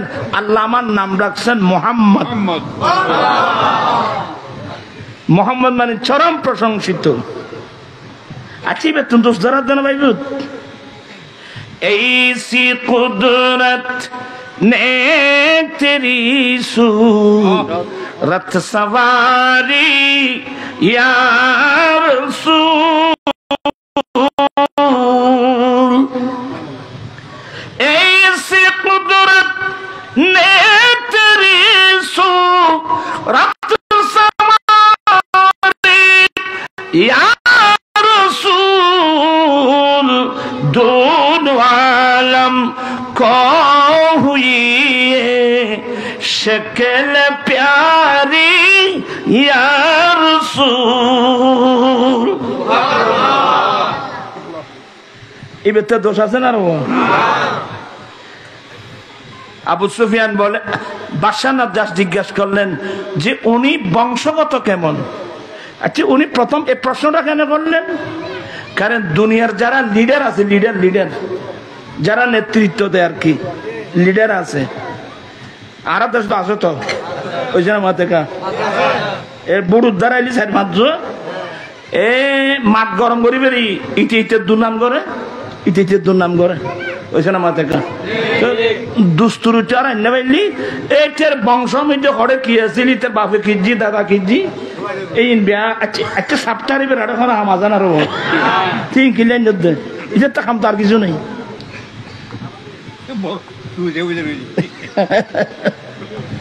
হাস জানা বিয়া কোনো ভাইভূত। আর আবার একটা সিস্টেম ছিল, কোনো সময় কোনো কালে কোন একজন লিডার আসলে মানুষ তার দুর্নাম করেন, দুর্নাম কোনো দিক দিয়ে না, সর্বপ্রথম বলবে আচ্ছা উনি বংশগত কেমন? আবু সুফিয়ান বলেন, এ নাজ্জাশী বলেন, এ আবু সুফিয়ান, মুহাম্মদ সাল্লাল্লাহু আলাইহি ওয়াসাল্লাম যিনি নবুয়ত দাবি করছেন উনি বংশগত কেমন? বলে উনি আমাদের মধ্যে সর্বোচ্চ বংশের মানুষ, সর্বোচ্চ বংশের মানুষ। আচ্ছা নবীতুন এভাবে বোখারি শরীফ লম্বা হাদিস, অনেক লম্বা হাদিস, এইটুকু হতা বই। আর দেশত কিছু হুজুর আছে দে ইটার হতা আম নবীর মা বাপ বলে কাফের আছিল। আচ্ছা এদের ব্রেইনে কি আছে আমি জানি না। আল্লাহ বলছেন ওয়ালা আব্দুম মুমিন খায়রুম মিন মুশরিক। আমার আল্লাহ কোরআন শরীফ বলছেন গোলাম মুমিন, মুসলমান গোলাম আরেকজনের কৃতদাস, সে যদি মুমিন হয় সে মুশরিকদের চেয়েও উত্তম। আমার ভাইয়েরা, নবীর মা বাবা যদি কাফের অবস্থায় মারা যায়, কাফের হয়, নবী উচ্চ বংশের মানুষ হলো কিভাবে? কারণ কোরআন নস দিয়েছেন ওয়ালা আব্দুল মুমিন খায়রুম মিন মুশরিক। যার কাছে যে বিষয়ে জ্ঞান নাই এ বিষয় না বলাটা ভালো।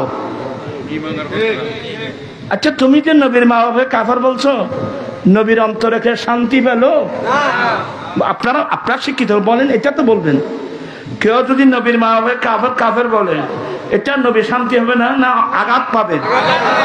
কত বড় আমার আল্লাহ বলেন, ইন্নাল্লাযীনা ইউযুনাল্লাহা ওয়া রাসূলাহু লা'নাহুমুল্লাহু ফিদ দুনিয়া ওয়াল আখিরাহ ওয়া আ'আদ্দা লাহুম আযাবাম মুহিনা।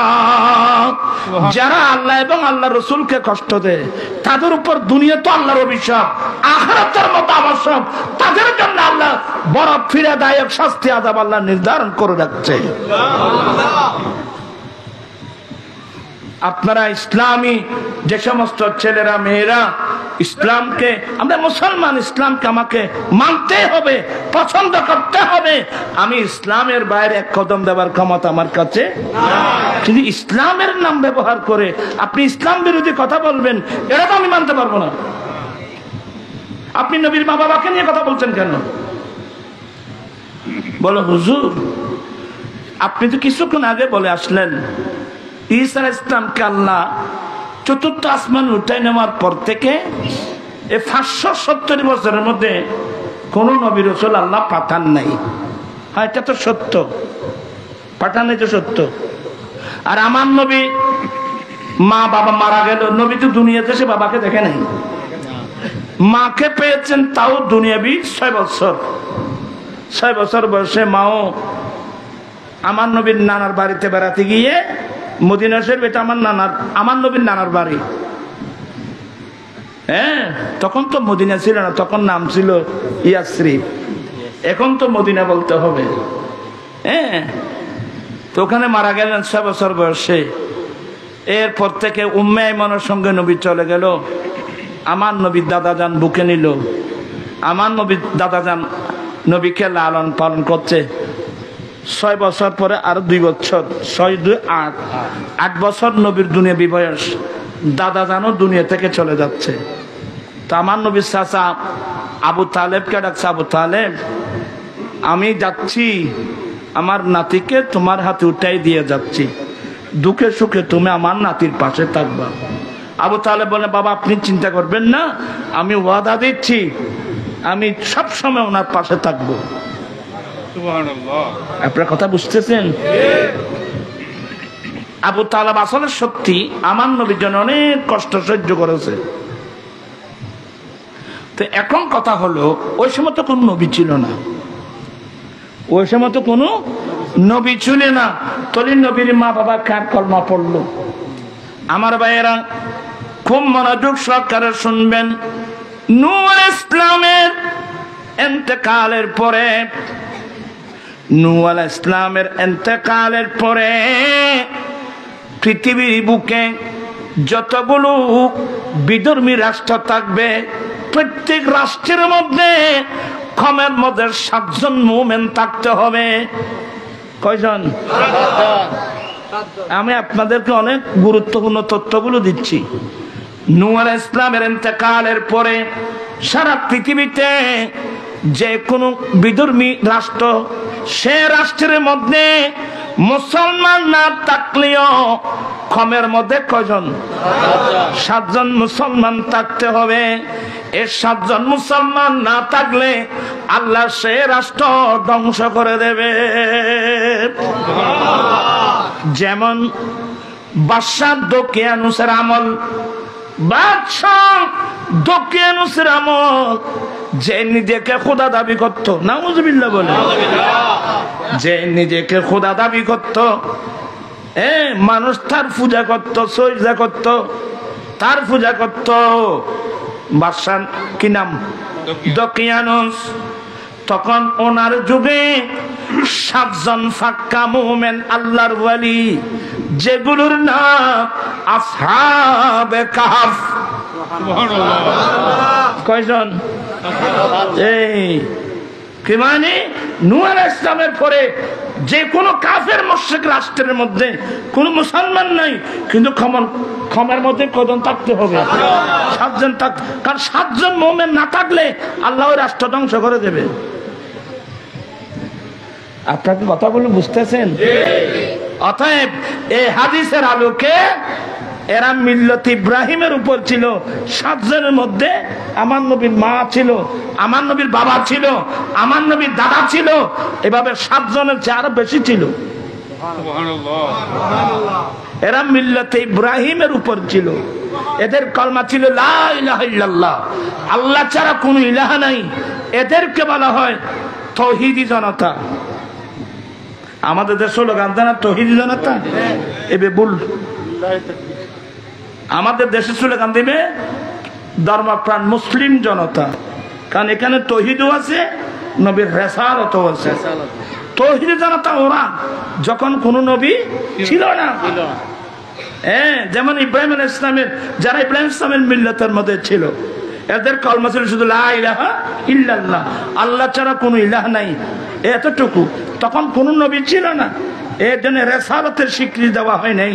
এর জন্য যারা মুসলমান ছিল এদেরকে বলা হয় তৌহিদি জনতা।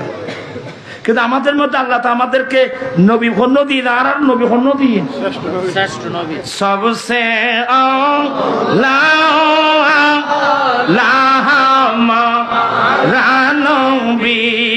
সবসে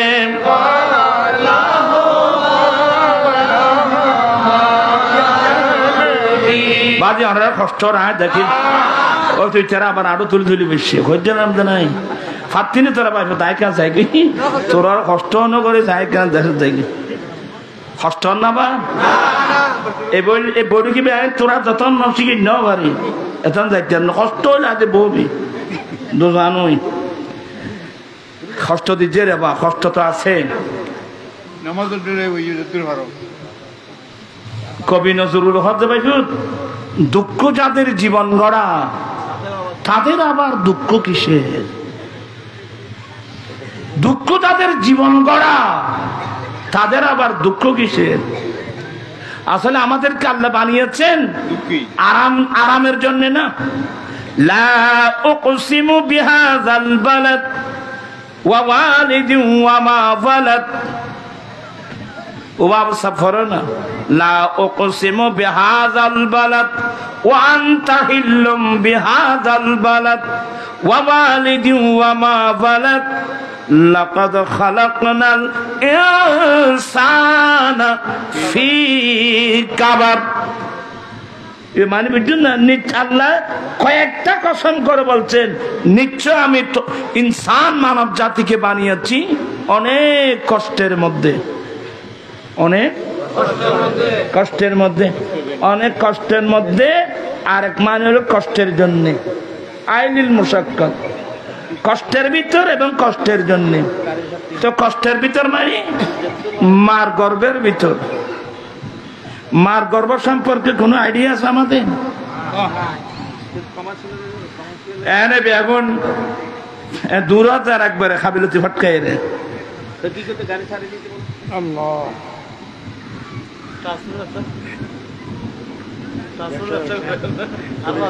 ব্যবসা কেন আছে আন্ন করছো আমি বদ্ধ করে দেন আর কত করবি ব্যবসা ব্যবসায়ী করো না হাল আদুল্লুকুম আলা তিজারাতিন তুনজিকুম মিন আযাবিন আলিম আমি কি তোমাদেরকে ওই ব্যবসা সম্পর্কে তোমাদেরকে রাহনুমাই করব না যে ব্যবসা তোমাদেরকে জাহান্নাম থেকে রক্ষা করবে এই ব্যবসায় আড়াইবে তাছি তো আর দিবে ব্যবসা তো বাইবত ব্যবসা মানে দুনিয়ার ব্যবসা না ইবেন নাজাতের ব্যবসা হাল আদুল্লুকুম আলা তিজারাতিন তুনজিকুম মিন আযাবিন আলিম আমি কি তোমাদেরকে ওই ব্যবসার কথা বলবো না যে ব্যবসায় তোমাদেরকে জাহান্নাম থেকে মুক্ত করবে এই আরা ব্যবসায়ী বেতাছে ইবে দুনিয়ার তো রাইলো এবে আন্ন গজ্জ বদিন গজ্জস্ত পাইবত কষ্ট না আমরা দেখো কষ্ট না হ্যাঁ কষ্ট নয় আল্লাহ আর বানাই তো হড় বুঝু কষ্ট মানে ফ্যাক্টরি বে হড়ে পুতুর করতেন না হায় হায় হায় হায় হায় মায়ের গর্ভের ভিতর যেখানে থাকলে সূর্য গ্রহণ চন্দ্র গ্রহণের সময় মা এক জায়গায় বসে থাকতে পারে নাই সারা পৃথিবী ঘুমাচ্ছে গর্ভবতী মহিলার কোনো ঘুম নাই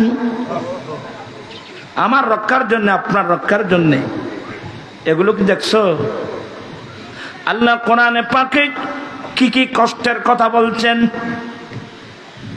10 মাস 10 দিন পর্যন্ত যে ফ্যাক্টরিতে আমাকে বানানো হলো এটা অনেক কষ্টের জায়গা এক দ্বিতীয় নম্বর যেদিন আপনি আমি দুনিয়াতে আসব গর্বিতা মহিলা এই ধরনের আমাদের মতো ছেলের সন্তান প্রসব করতে গিয়ে কত মাকে জীবিত কবরস্থানে চলে যেতে হয়েছে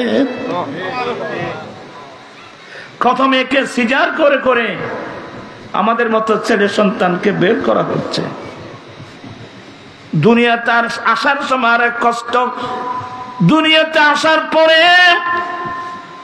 হায় হায় ওয়াল ওয়ালিদাতু ইউরদিনা আওলাদাহুন্না হাওলাইনি কামিলাইন দুধ পান করানোর বয়স এমন শীতের মৌসুমে আমি ঘুমাচ্ছি ছেলে আমার মায়ের বুকে ফাখানা মাসরাফ করে দিয়েছে মায়ের চোখের ঘুম নাই এগুলো এই জন্য হাদিসের মধ্যে আমার রাসূল বলছেন সবচেয়ে হকদার কে? আমার নবী বলেন তোমার মা।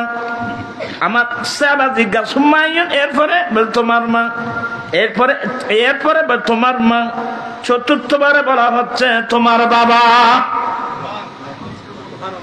তোমার এই জন্য একটা মসলা মনে রাখবে, তোমরা যদি নফল নামাজ পড়ো, নফল নামাজ পড়ার সময় বাবা যদি তোমাকে আমাকে ডাক দে উত্তর দিতে পারবে না, কিন্তু নফল নামাজ পড়ার সময় মা যদি ডাক দে উত্তর দিতে হবে।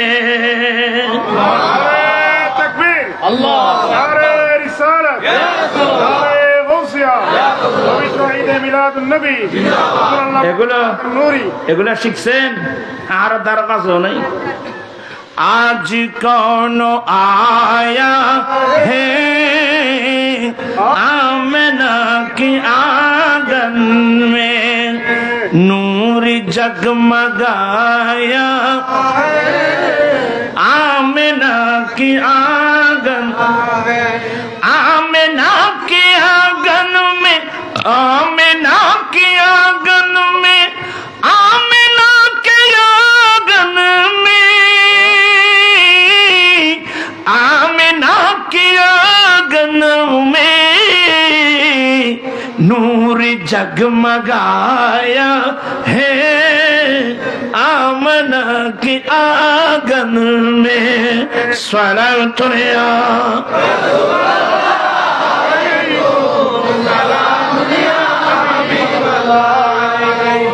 আসলে অনেক কষ্ট হয়ে যাবে তো, বলতে চাচ্ছিলাম আর এদিক সেদিক যাব না, আমার মূল বক্তব্যের ওখানে চলে যাই।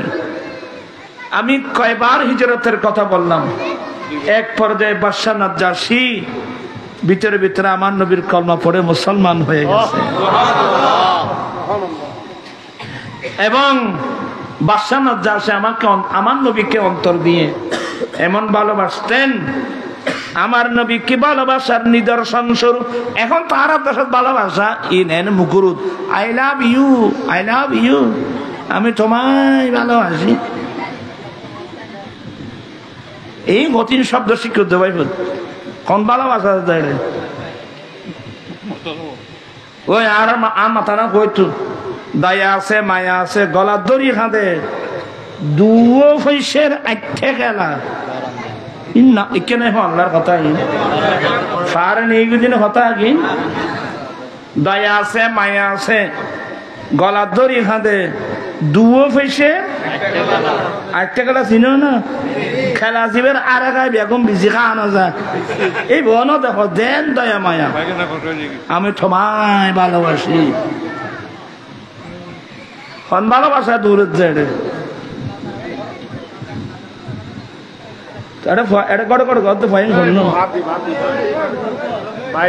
তোরা কিরত রে না না এই কি দূরিন তোমার ফোন আনে পাইব কেন বুঝে জানো না সলাতুনে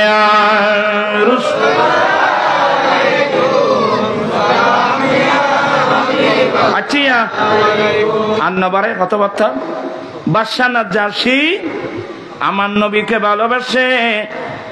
ওই আবু সুফিয়ানের মেয়ে, এখন তো আবু সুফিয়ান বলতে রাদিয়াল্লাহু তাআলা আনহু বলতে হয়, আবু সুফিয়ান বলে কি বলতে হবে রাদিয়াল্লাহু তাআলা আনহু। ওনার ছেলে আমির মুআবিয়া রাদিয়াল্লাহু তাআলা আনহু, ওনার মেয়ে উম্মে হাবিবা আমাদের আম্মা। বাদশা নাজ্জাশী আমার নবীকে অন্তর দিয়ে কেমন ভালোবাসেন বলে, আমি আবু সুফিয়ানের কন্যা, আরবের বড় লিডার আবু সুফিয়ানের কন্যা উম্মে হাবিবাকে আমার নবীকে শাদী করাই দেব, আমি শাদী করাই দেব, মোহরানা আমি বাদশা নাজ্জাশী পেমেন্ট করব। আমার দেশবাসী শুনেন, আমার নবীর প্রত্যেক বিবির মোহরানা তৎকালীন যুগের 500 দিরহাম, কিন্তু আমাদের আম্মা ওই যে উম্মে হাবিবা রাদিয়াল্লাহু তাআলা আনহার মোহরানা তৎকালীন যুগের 5000 দিরহাম। এগুলো আমার রাসূল দেয় নাই, কে দিয়েছে? বাদশা নাজ্জাশী দিয়েছেন। বাদশা নাজ্জাশী আমার নবীকে ভালোবাসার নিদর্শন স্বরূপ আরবের বড় লিডার আবু সুফিয়ান রাদিয়াল্লাহু তাআলা আনহুর মেয়ে আমাদের আম্মা উম্মে হাবিবাকে নবীকে শাদী করাই দিয়েছিলেন। এই নাম মোহাব্বত। এমনকি আবার ই হইতেন বলি সুগুর ভানি আইবে আমার নবীকে ভালোবাসতেন। আরেক ভালোবাসার নিদর্শন আমার রাসূল যেই ঘরে, যে আমেনার ঘরে আমার দয়াল নবী পৃথিবীর জমিনে এসেছিলেন, এরপরে আমার নবী মদিনার জমিনে যে ঘরের মধ্যে আমার নবী থাকতেন, আল্লাহু আকবার কবীরা, এটা আমার নবীর ঘর। আমার নবী দুনিয়াতে আসার 1000 বছর আগে ইয়েমেনের বাদশা তুব্বায়ে আউয়াল তুব্বা হিমিয়ারি আলেম ওলামাদেরকে ভ্রমণের আলেম ওলামাদেরকে নিয়ে ওই ঈসা আলাইহিস সালামের উম্মতের আলেম ওলামা ওদেরকে নিয়ে ভ্রমণে এসেছিলেন। এক পর্যায়ে যখন মদিনা শরীফে ঢুকলেন তখন নাম তো মদিনা হয় নাই। আলেম ওলামারা বলল, বাদশা সাহেব এটা কোন জায়গা জানেন? আমরা এখান থেকে আর যাব না। কেন? বলে, বাদশা সাহেব আমরা তৌরাত ইনজিল কিতাব পেয়েছি, সে কিতাব মোতাবেক এই জায়গাটা হলো আখিরি জামানার নবীর হিজরতের জায়গা। আমার নবী এখানে থাকবেন কিয়ামত পর্যন্ত। তাই বলে, আমরা আর আপনার সঙ্গে যাব না, সেই নবীর আশায় আমরা এখানে বাড়িঘর করব। তখন তুব্বা হিমিয়ারি বলেন, হুজুর আমি তো রাষ্ট্রীয় জিম্মাদারি আছে, আমাকে চলে যেতে হবে। আপনারা থাকলেও আমি তো থাকতে পারছি না। আমি সেই নবীর ভালোবাসায়, সেই নবীর প্রেমে, সেই নবীর ভালোবাসায় আমি এখানে একটা নবীর জন্য ঘর বেঁধে দিলাম। দোতলা একটা বাড়ি। কয়তলা? দোতলা একটা বাড়ি বানিয়ে দিলেন, কাগজ লিখে দিলেন। কাগজ লিখে ওই 400 আলেমের মধ্যে যিনি বড় আলেম ওনার হাতে কাগজটা পেমেন্ট করলেন। হুজুর আপনার এই হায়াতের মধ্যে যদি আখিরি জামানার নবীর তশরিফ আনে, আমি গুনাহগারের এই সামান্য হাদিয়াটা নবীর হাতে তুলে দিবেন। নবীলাই কি বাঁধি দিয়ে দেন হতে নবী দুনিয়া তাইবের 1000 বছর আগে। প্রেম কাকে বলে? ভালোবাসা কাকে বলে? আপনি আপনার জীবনে যদি পেয়ে যান এই জিনিসটা পেমেন্ট করবেন। আপনার হায়াতে না হলে আপনি দুনিয়াতে যাওয়ার সময় আপনার ছেলেকে বলে যাবেন, ওই ছেলে তার ছেলেকে বলে যাবে, ওই ছেলে তার ছেলেকে বলে যাবে, শেষ পর্যন্ত যেন আমার এই জিনিসটা মাহবুব নবীর হাতে যায়। আমার নবী যখন মক্কা থেকে হিজরত করে মদিনা আসলেন, মদিনাবাসী দুজারে লাইন ধরেন, তালাল বাদরু আলাইনা মিন সানিয়াতিল ওয়াদা ওয়াজাবা শুকরু আলাইনা মাদা লিল্লাহি দা তালাল বাদরু আলাইনা। কি মানে? মদিনাবাসী নারী পুরুষ সবাই নেচে নেচে আনন্দ করে করে গান গাচ্ছিল আরবি ভাষায়। আর সানিয়াতুল ওয়াদা নামক স্থান থেকে আমাদের উপর পূর্ণিমার চাঁদ উদয় হয়েছে। বিদায় এই নবীর শুকরিয়া আদায় করা আমাদের উপর ওয়াজিব হয়ে গেছে। আল্লাহু আকবার। শুকরিয়া আদায় করেন ভরিব না এবারে জুলুস আজি ঈদ মিলাদুন্নবী মাহফিল তোরা দাও না তারা বেদাত এ থালত চললি বাকি কিছু করি তার তিন বা তোরা বেদাত আল্লাহ ঠিক আছে আয় নবীর মহব্বতের মধ্যে রেলি বেড় গেছি ইরোই এহসাস না বেড় গাইতাম না এই বে অনলে রাখে রে ব্যাকি না হইলে অনেক কিছু অন্ন করিব না মার হাবা হনা বেগুনে অরা খুশি অরা খারাপ লাগলে হন তোরা বহুত পাইছে মাথা টুপিতে নদস কোথা দূর জেরে নেই বাইপুর তোমরা আগামীতে মাহফিলে আসতে উজু বানিয়ে সুন্দর পোশাক পরে মাথায় টুপি দিয়ে চোখে সুরমা দিয়ে আতর লাগিয়ে দরুদ শরীফ পরে পরে আপনারা মাহফিলে আসবেন এই কথাগুলো মনে থাকবে আল্লাহ সবাইকে এগুলো বোঝার তৌফিক দান করুন আমার নবী বলছেন যে শোনো কার নবী দেখতেছেন সবাই নবী গো আমি এই গরিবের ঘরে একটু কদম রাখেন না আর যে বলো আমাকে রাখে আমার ঘরে একটু আসেন না আমার নবী বলেন শোনো আমার এই উটনি আল্লাহর পক্ষ থেকে নির্দেশিত এই উটনি যেখানে গিয়ে বসবে আমার থাকার স্থান ওখানে কারণ 1000 বছর আগে কহাজার আবার কারণ যার গুণ আয় তো বড় দুঃখ আছি বাদি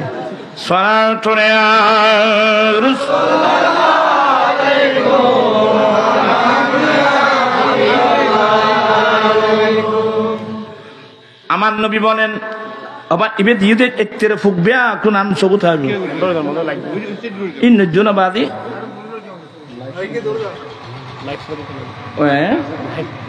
কি লাইফ নিজে বউবে ফন্না ফরক লাইফ টাইম না চালো যাই হোক আপনাদের অসুবিধা তো হচ্ছে না বাবু এটা আমি শেষ করে দিচ্ছি ইনশাল্লাহ বলতে চাচ্ছিলাম আমার নবী বলেন আমার ওই সিটারাই কে কে সাহায্য যাবার বড় দুঃখ তো দিয়ে আমার নবী বলেন আমার এই উটনি মামুরা ওনাকে নির্দেশ দেওয়া হয়েছে কি মানি আল্লাহ নির্দেশ দিয়েছেন একে আমি কোথায় থাকবো এই উটনি ওখানে যাবে উটনি যেখানে গিয়ে বসবে ওটা আমার থাকার স্থান ওই সরাসরি উটনি গিয়ে ওই ঘরের সামনে দাঁড়ালেন ওই উটনি দাঁড়াতে দেরি তখন সেই ঘরের দায়িত্ব ছিল হযরতে সাইয়্যিদানা আবু আইয়ুব আনসারী রাদিয়াল্লাহু তাআলা আনহু ওই ঘরের ডকুমেন্টটা নিয়ে নবীর সামনে উপস্থিত কি বাবা হুজুর এটা আপনার বাড়ি আমরা যুগ যুগ ধরে আমরা আপনার ঘর বাড়ি পাহারা দিয়েছি আমরা দরবারের দায়িত্ব পালন করেছি আমরা এতদিন দরবারের দায়িত্ব পালন করেছি আপনার ঘরের পাহারা দিয়েছি এই ঘরের মালিক আপনি আমি নই এখানে লেখা আছে আমার নবী লেখা পড়ে নবী ফরিদ তারে না আর ভাই তো বাইরে নবী বলে নিরক্ষর আচ্ছা কত কিন বেড়াম ওষুধ দিন বাবু তারা চাই ইম বেড়াল ইম বানাইলি কোন বিধর্মী হলো না আর মুসলমান হলো বানাইল এই হল আর বড় দুর্ভাগ্য আমার নবী পড়লেন চোখের পানি আসলো দোয়া দিলেন বাসার তুব্বাহিমিয়ারি 1000 বছর আগে এই গড়টা বেঁধে নবীর নামে কাগজ নবী গো এটা তো আপনার বাড়ি আপনি উপরে থাকবেন উপরের তলায় আমি আইয়ুব আনসারী আজ থেকে আমি দারোয়ানি করব আমার নবী বলেন এ আবু আইয়ুব আনসারী আমার কাছে লোকজন আসবে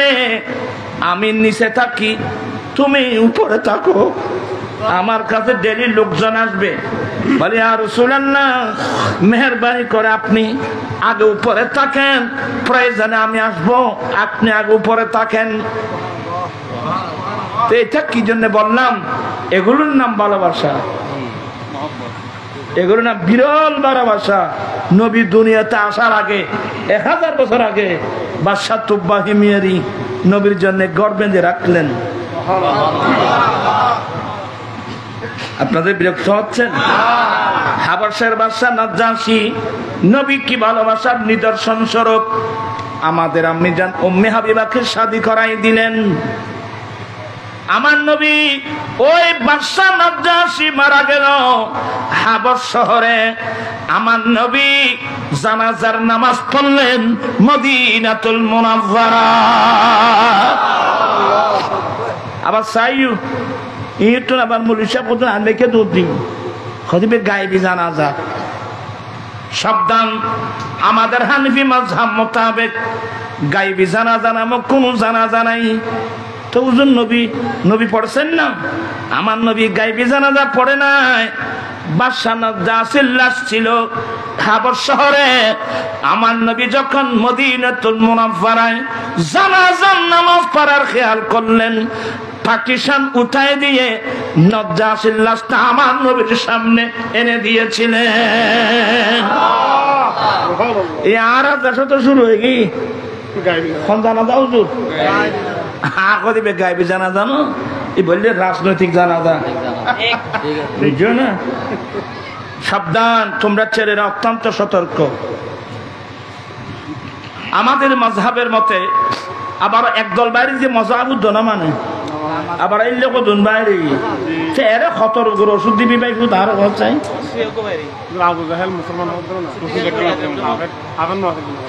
বাইরে না নসিব খারাপ হইলি বাইরে বুঝে নসিব খারাপ হইলি।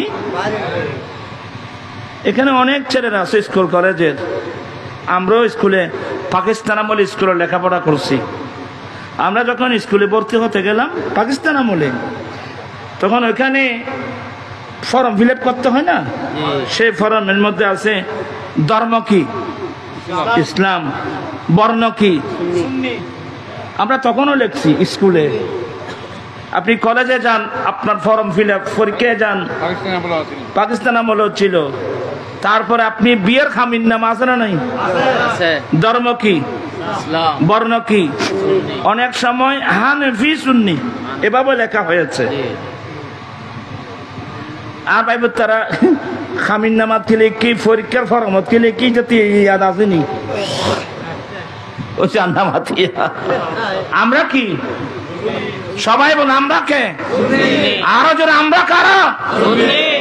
মানে আমরা শিয়া নই, আমরা কি নই?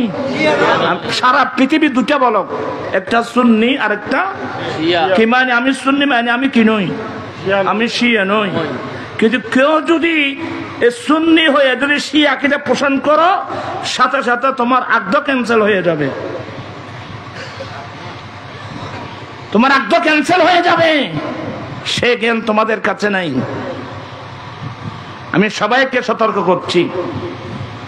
একদল এখন বের হলো আহলে বাইত রাসূলকে ভালোবাসতে গিয়ে অনেক সাহাবাকে কি দিচ্ছে, গালি দিচ্ছে। সিদ্দিক আকবরকে গালি দিচ্ছে, ফারুক আজমকে গালি দিচ্ছে। অথচ শরহে আকায়েদ নসফি সাব্বু শেখাইনে কুফরুন, সিদ্দিক আকবরকে গালি দেওয়া, ফারুক আজমকে গালি দেওয়া কুফরি। ওরা শরহে আকায়েদ নসফি এখন নাই। আমির মাবিয়াকে গালি দিচ্ছ তুমি, তুমি আমির মাবিয়া সম্পর্কে তোমার কি আইডিয়া আছে? তোমার পীরের কি আইডিয়া আছে? তোমার মৌলবীর কি আইডিয়া আছে? গোটা ইমাম বুখারী, আমি লাইফে এসে আপনি বলেন, আমি বলিনি বাবু, আপনি বুখারী খুলেন, বাবু জিক্রে মুআবিয়া ইবনে আবি সুফিয়ান রাদিয়াল্লাহু তাআলা আনহুমা। এই চ্যাপ্টারের মধ্যে মুআবিয়া এবং আবু সুফিয়ান রাদিয়াল্লাহু তাআলা সম্পর্কে হাদিস বর্ণনা করা হবে। তো ইমাম বুখারী যে আবু সুফিয়ানকে, যে আমিরে মুআবিয়াকে রাদিয়াল্লাহু তাআলা আনহু বলতেছে, তুই খান কাবিল মুলিশা বলে দে আমিরে মুআবিয়ারে গালি দিলে কি দে। যদি কোনো ভাই না বুঝে গলে থাকে, আল্লাহ হেদায়েত নসিব করো। আমি লাইফে এসে সবাইকে এগুলো বুঝাইছি। হ্যাঁ, সাহাবার মধ্যে অনেক দ্বন্দ্ব ছিল, অনেক মারপিট ছিল, অনেক মানুষ মারা গিয়েছে। এগুলো হলো খাতায়ে ইজতিহাদি, এগুলো নফসানিয়তের কারণে নয়, ইজতিহাদি খাতা। আপনারা কি বিরক্ত হচ্ছেন নাকি? আসলে আমরা এমন এক যুগ আসলাম, বড় ফিতনা ফাসাদের যুগ। অন্য মানুষ চলে গেলে মনে কষ্ট পেতাম না, সুন্নির ঘরের ছেলেরা যদি এতগুলো ইমাম থাকে, আমাদের ইমামকে আলা হযরত, আমাদের ইমামকে গাজী শেরে বাংলার পর আমাদের ইমামকে আল্লামা হাশেমি, ঠিক আছে না? ওরা কি আমিরে মাহবিয়াকে গালি দিয়েছিল? তুই শুদ্ধ করতুন ভাই, তোর হনাইনি দেড়ে তোমার ইমামকে, তোমার ইমাম কোন দিকে, তুমি কোন দিকে? এই ধরনের অনেক ছেলের আসলে অন্তর ভালো, কিন্তু ওই ফিদ্দত যদি একখানা সদর বাদর মিকে ওই জন্য মাথে আর বহুত নষ্ট হচ্ছে।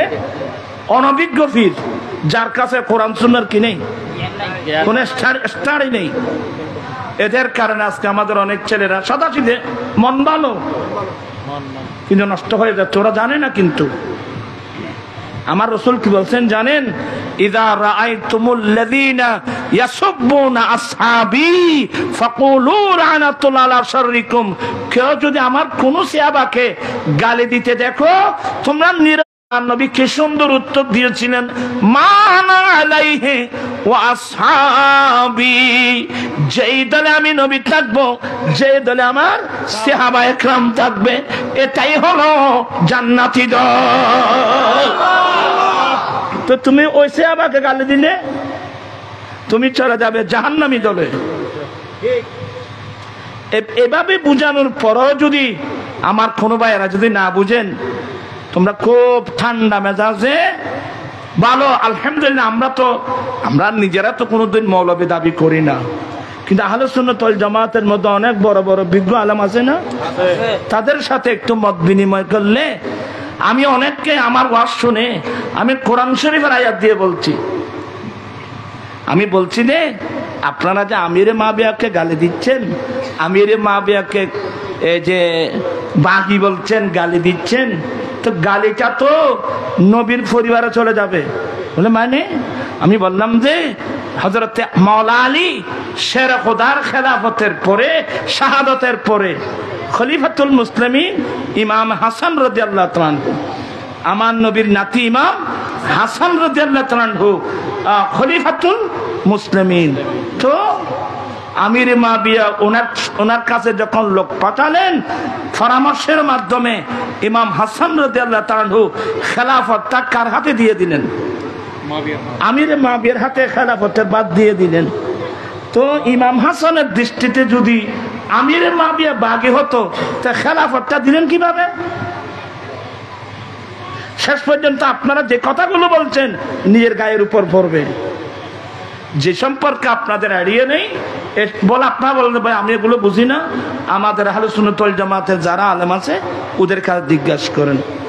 এজন্য পীর ধরতে একটু দেখে শুনে ধরলে, যাদের কাছে কোরআন সুন্নাহর কি আছে, যথেষ্ট জ্ঞান আছে, অথবা কোরআন সুন্নাহর যথেষ্ট জ্ঞান না থাকলেও অনেক ভালো ভালো মানুষ আর সুফি আছে, শাহ সুফি, যারা আলেমদের পরামর্শ নিয়ে চলে। কোন একটা মসলা আসলে আলেমদের সাথে কি করে পরামর্শ করে, তাহলে তো আপনি ইয়ে পেতেন। আসলে কথা খান লাম্বো কথা আর বানা শুনবে নি আজ আন্ন আল্লাহ আমার না না আজ আন্ন বোধ। আচ্ছা ওই সাথে করে দি, আমি আপনাদেরকে বোঝাতে চেয়েছিলাম, আমার মূল বক্তব্য যেখানে আপনারা ভুলে গেছেন। আমার ভাই আমি বলছিলাম যে আমি একটা লম্বা হাদিস শোনাবো, ওই চ্যাপ্টারতে যেতে যেতে অনেক দূরে চলে আসলাম, আমি 10 মিনিটের মধ্যে শেষ করতেছি। আমার ভাইয়েরা, আমার দয়াল নবী মক্কায় মুআজ্জামা থেকে হিজরত করে চলে গেলেন। সবাইকে নির্দেশ দেওয়া হলো, তোমরা যারা আমি নবীর কলমা পড়ছ, আমি হিজরত করে মদিনায় চলে যাচ্ছি, তোমরাও সবাই চলে যাও, তোমরা সবাই চলে যাও। যারা মক্কা থেকে হিজরত করে চলে গেলেন এদের উপাধি মুহাজির। আর মদিনাবাসী যারা আশ্রয় দিয়েছেন ওদেরকে বলা হয় আনসার। মনোযোগ আছে? মনোযোগ আছে না? একটু নড়াচড়া করতেছেন। একদল হলো মুহাজির। নাসির কি হইতে ছিল তোরা কথা বেগিনে কি আছে কবি দিনে আর দিনে হইল ওরা ইয়াইতারা এরা বিরক্ত মিক্ষ আর কথা বলি। যারা মক্কা থেকে হিজরত করে গেছেন এদেরকে কি বলা হয়? মুহাজির। মদিনাবাসী যারা আশ্রয় দিয়েছেন এদেরকে বলা কি? এবার আমার মূল পয়েন্টে এসে গেলাম, আপনাদেরকে আর কষ্ট দেব না। আমার প্রশ্ন হলো, এতগুলো মক্কা থেকে এতগুলো মানুষ হিজরত করে মদিনায় গেলেন, তো মদিনাবাসীর জন্য এটা একটা বিরাট বোঝা না? ওইছে না মাথিয়া তোরা বইরে যত বেশি ইনি চারালে বোঝানো হই না। 100 মেহমান 100 না কেউ 100 থাকে না? হ্যাঁ 200 500 আজিয়ে কিন বন্ধ মাইফার বরত 200 300 400 মানুষ যায় বা তোমার নাম কি বন্ধ। আপনারা নবীর সুন্নাত মোতাবেক চলবেন। আজকে এগুলোর কারণে অনেক পরিবার মেয়ের শাশুর বাড়ির বড় যাত্রীর খাবার দোকান দিতে গিয়ে বাবা গেল ভিক্ষার ঝুলি নিয়ে একদিকে, মা গেল ভিক্ষার ঝুলি নিয়ে আরেক দিকে। ওরা ভিক্ষা করে খাবার আনছে এই ইঙ্গা থেকে দে মানুষের ভিক্ষাত কি এলামাই দিয়ে তো তোরা কি প্রয়োজনটা ছিল আমাকে বলেন তো? আজকে 15 বছর আমি গুনাহগার এই যৌতুকের বিরুদ্ধে আন্দোলন করতেছি। খাবার চাওয়া বন্ধ, ফার্নিচার চাওয়া বন্ধ, অর্থ চাওয়া বন্ধ। এটা সনের শেষ নাই। ফরমান দেবতাইছি সন না এ আর গরু দিব নি, গরু দাম ভরবে না। ইটা আরেক গরু, সাত দিতে আরেক গরু বাদ না খাবে কুড়া হবে, খোল দিয়ে খাবে কুড়ো কুড়ো। আশ্চর্য এগুলো কি আমাকে বলেন তো? আল্লাহ জাতিকে হেফাজত করো, দোয়া কর। গাইল দিল কেন দোয়া করেন না করেন না বাড়ি কি তোরা কে আছে বেগুন কি আর কি ভাই দেব না না নাইতে দেলি শুনলাম বই জায়গায় বাই করতে এনে পরি পরি ঘুম থাকবো। হ্যাঁ বিয়ের গান বাজা হয় যে তো তোমারা ফলের নও শিখিও তাহলে গান তুই তো গান লাগায় কি খাইনি? তোমারা তো ফলের এর মাদ্রাসা দিচ্ছে, ফলের ফান্না ভরাইতে, কোরআন হাদিস ভরাইতে, ফলের শিখত তো আস্তে আস্তে গান বাজানো এনজয় করবে। হ্যাঁ মাদ্রাসা বন্ধ করে দিয়েছে তো তোরা এখন মুসলমান তাই লাভ পান কি?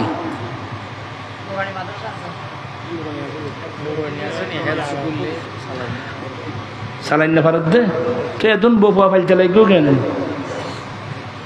নজানো যে অঙ্গ নাই জানিলি এলাকার মাইয়ে ফলে মাদ্রাসা খান চালাইতে পারিব।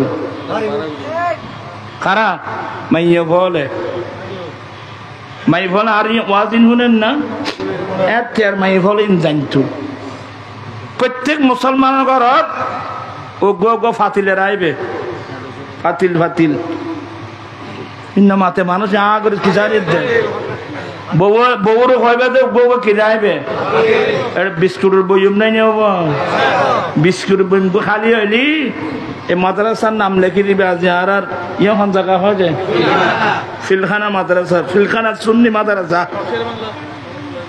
লিখে দিবে। তো মাই ফল কইবে দে তোরা ডেলি ভাত খবেলা খ যখন মাথে নিয়ে গুনে তোরা 3 বেলা খ না রান্না 2 বেলা গরিব মানুষ ভাত 3 বেলা খাই বেশি খাইতে না হুজুর। আচ্ছা ঠিক আছে ভালো ই 3 বেলা লাগতো না দুই বেলা জোহর এবং রাতিয়ে মাই ফজরতে চল মাহফিল হইব এবার কদে বিসমিল্লাহ করে এতুন এক মুঠ চললই ওই মাদ্রাসার গাবতু রাখিবে পড়বতু রাতি এক মুঠ দুই যে এক মুঠ খামড় হইবা দুই মুঠ এক সপ্তাহ পরে খুলিলি খামতদের কেজি হয়েছে না মাতে খামত কত দূর হইব এটা ফ্যামিলি কোয়ান আছে আচ্ছা 200 দলিলে ভাই হইবে না 200 দেব তো 200 করার যদি এক সপ্তাহে যদি 1 কেজি করিও 200 কেজি কমন জি 5 মন এক সপ্তাহ 2 সপ্তাহ 3 সপ্তাহ 4 সপ্তাহ 40 মন না 24 মন 20 মন তা 20 মন চৈলের দাম কত দূর 40 মন 20 মনের দাম কত হইব একখান মাদ্রাসা চালাইতে দুনিয়া লাগবে না ন জানো যে না আপনারা আমি ছেলেদেরকে বলছি জি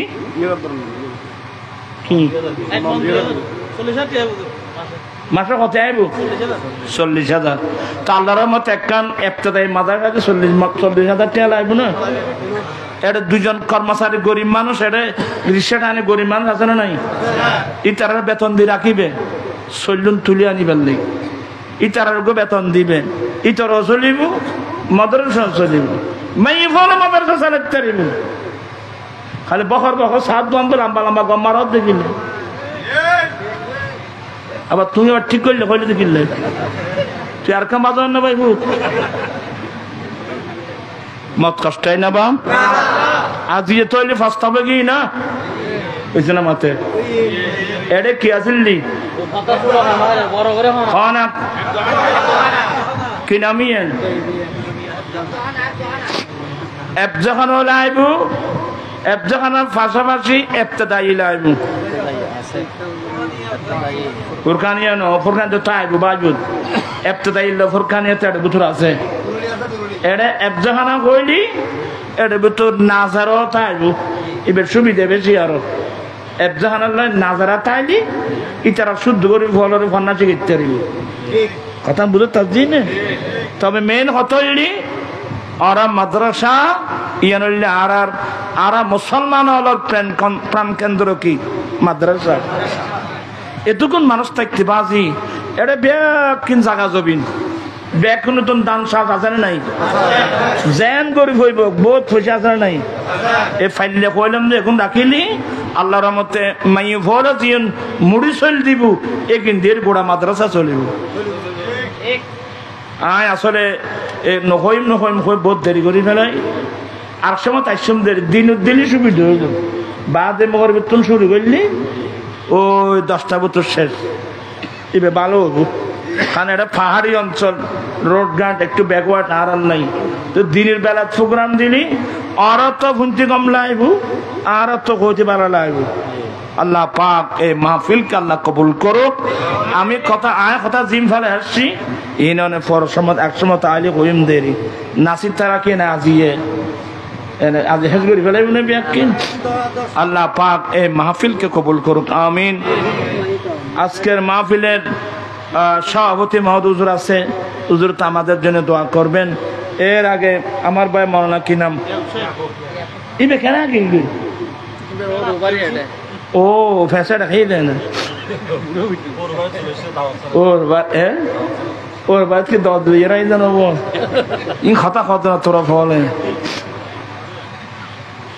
ইনশাল্লাহ হুজুরে কিছু নসিহত করিব আচ্ছা হুজুর দোয়া করিব আল্লাহুম্মা আমিন মাওলায়া সাল্লি ওয়া সাল্লিম দাইমান আবাদা আলা হাবিবিকা খায়রুল খালকি কুল্লিহিম আল্লাহ এরা সবাই আমার দেশবাসী আল্লাহ সাদা সিধে পাহাড়ি অঞ্চলে থাকে মৌলাই করিম তাদের এক কষ্ট মেহনতকে আল্লাহ তুমি কবুল করো আল্লাহ যারা টাকা দিয়ে পয়সা দিয়ে অর্থ দিয়ে সহজ আল্লাহ তুমি কবুল করো। আল্লাহ আমাদের জীবনের গুনাহগুলো মাফ করে দাও। আল্লাহ এই এলাকাকে তুমি আবাদ করে দাও।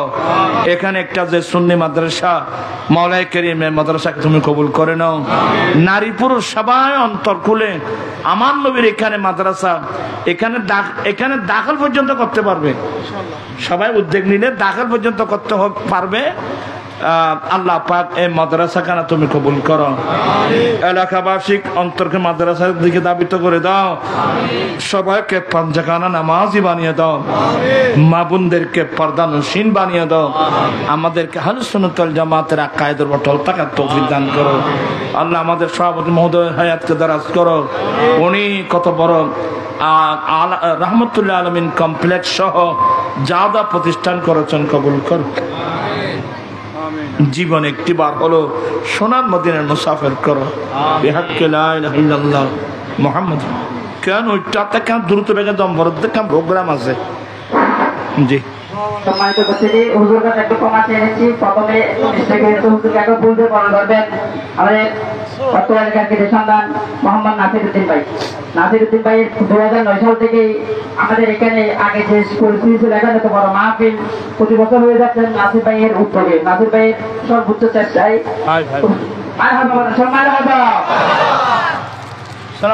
সভাপতি মহোদয়কে ফুল দিয়ে বরণ করবেন গাউছিয়া কমিটি বাংলাদেশ সেখানে থাকার সম্মানিত সভাপতি জনাব মোহাম্মদ দিদার আলম সাহেব।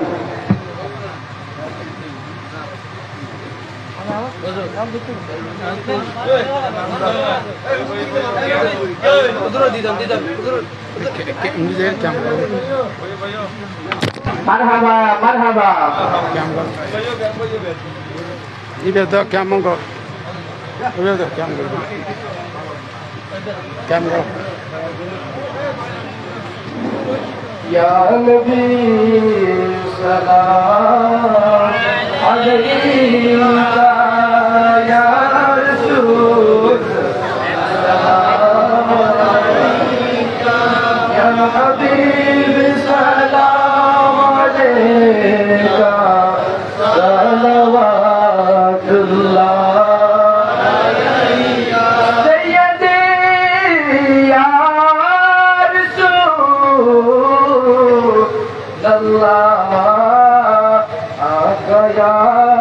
हबीब अल्लाह मेरा दिल तरफो रहा है, मेरा जल रहा है सीना ये दवा वही मिलेगी मुझे ले चलो मदीना या नबी सलाम अलैका या रसूल सलाम अलैका या हबीब सलाम अलैका सलवातुल्लाह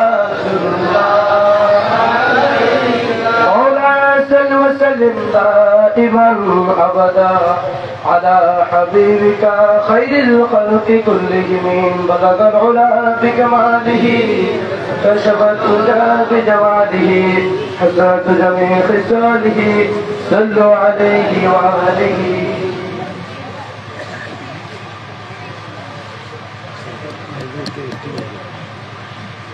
اسمه كده كام؟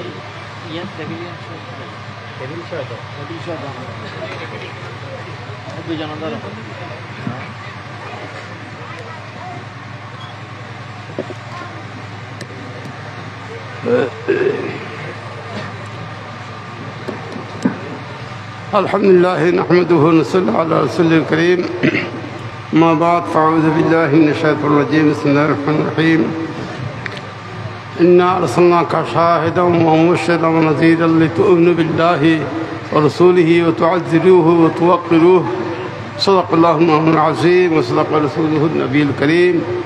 مولاي صل وسلم دائما أبدا على حبيبك خير الخلق كلهم. الحمد لله আল্লাহ পাক রব্বুল ইজ্জতের হাজার শুকরিয়া। এই যে মিলাদুন নবী সাল্লাল্লাহু আলাইহি ওয়াসাল্লাম মাহফিল সাথে সাথে ইমামুল আলিয়া গৌস সকলাইন গৌসুল আজম মহিউদ্দিন জিলানি হাসানি হুসাইনি রাদিয়াল্লাহু তাআলা আনহুর ওরস মুবারক 11 শরীফের এই মাস আলহামদুলিল্লাহ।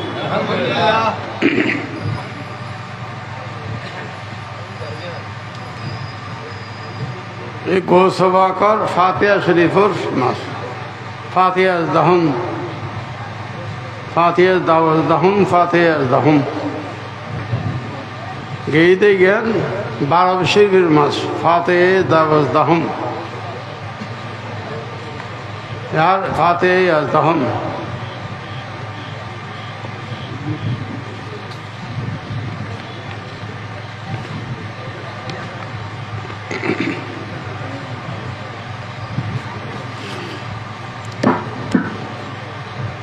এই মাহফিল দি রবিউল আখির শরীফ ইয়ান হানসান রবিউল সানি আগের দি রবিউল আউয়াল এবার রবিউল আখির চাঁদর ভিতরে দুও রবিউল আউয়াল আর রবিউল আখির 12 মাসের ভিতরে রবিউল আউয়াল একসান রবিউল আখির আরকান সান এই রবিউল আখির শাহ বাগদাদ গৌসুল আজম মুহিউদ্দিন জিলানী রাদিয়াল্লাহু তাআলা আনহু 11 শরীফ সান গৌসবাকর ফাতিহা শরীফ সান এই গৌসবাকর ফাতিহার ফয়েজ বরকত ফাইবা সানলি পুরা মাস আলহামদুলিল্লাহ। গৌসভা করছিলেই আমার যদি দোয়াগান দেয় তাহলে মদরসা নিচে নিচে চলতে ও হ্যাঁ সাই শোনা গৌসভা করছিলে মদরসা চলি না ফারা 1000 টাকা বেতন লাগবে তো সরকারি মদরসা চলাতে আপনারা বাইক থেকে যারা আসছেন আপনারা একটু বলবেন দয়া করে একটু মোনাজাতের পর তারা একটু তাবারুক নিয়ে যাবেন। মদরসায় চলাতে 1000 টাকা লাগবে সাইকেন হন 1000 টাকা একজনে 100 গুলি 10,000 নোয়া 1000 আতুন আনিবেন দাঁড়ি আর আনাতন 9000 চাইলে দিচ্ছে তাহলে এখন 1000 আতুন মাসে মাসে আনিলি আর 9000 100 গুলি দিলি 9000 টাকা নইব এ মদরসা আব্বা শুরু করে দেওয়া তো গরিবেন কিন্তু সুন্নি জামাতর মুলি সাহেব দ্বারাই পরিচালনা করেন করি এন কি ফরকানি না কে আব্দুহানা আব্দুহানা ফলা গেল না ফরকানি এত চালু আছে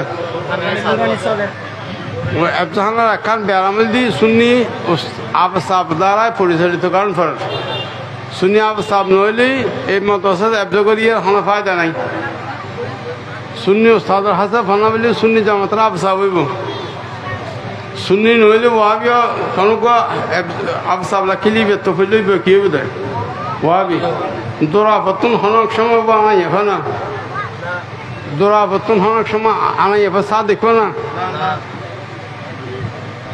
আহলে সুন্নাত ওয়াল জামাতের সুন্নি জামাতরা আবসা লাকিয়ে যদি না ফরান্দা তরি সুন্নি জামাতরা আবসা বলিব ইবে আবসা বলি অনাথ খতম তার ইবিও শুনতে পারবেন এবং ইবে আবাস কোরআন ইবে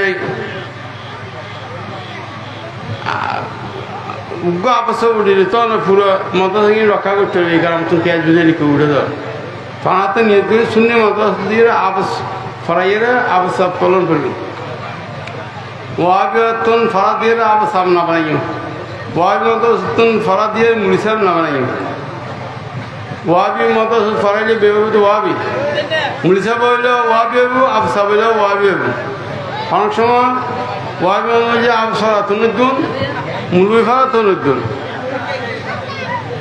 সুন্নি ওস্তাদর হাতে যেটা আছে আবার সেন্টার দিলি তৈরি সুন্নি উঠিবে এগারামতুন ইবে এন্ডে ফোয়া ফারতে তারা নির্গণ এগারামতুন উপলে আবস করান তরিতার ভবিষ্যৎ ওয়াখির দাওয়াল আলহামদুলিল্লাহ রাব্বিল আলামিন या इलाही रहमतुल मुस्तफ़ा के वास्ते या रसूल अल्लाह करम कीजिए खुदा के वास्ते सुबहान रब्बिक रब्बिल इज्जति अम्मा यसिफून व सलामुन अलल मुरसलीन अल्हम्दुलिल्लाहि रब्बिल आलमीन हक़ ला इलाहा इल्लल्लाह मुहम्मदुर रसूलुल्लाह।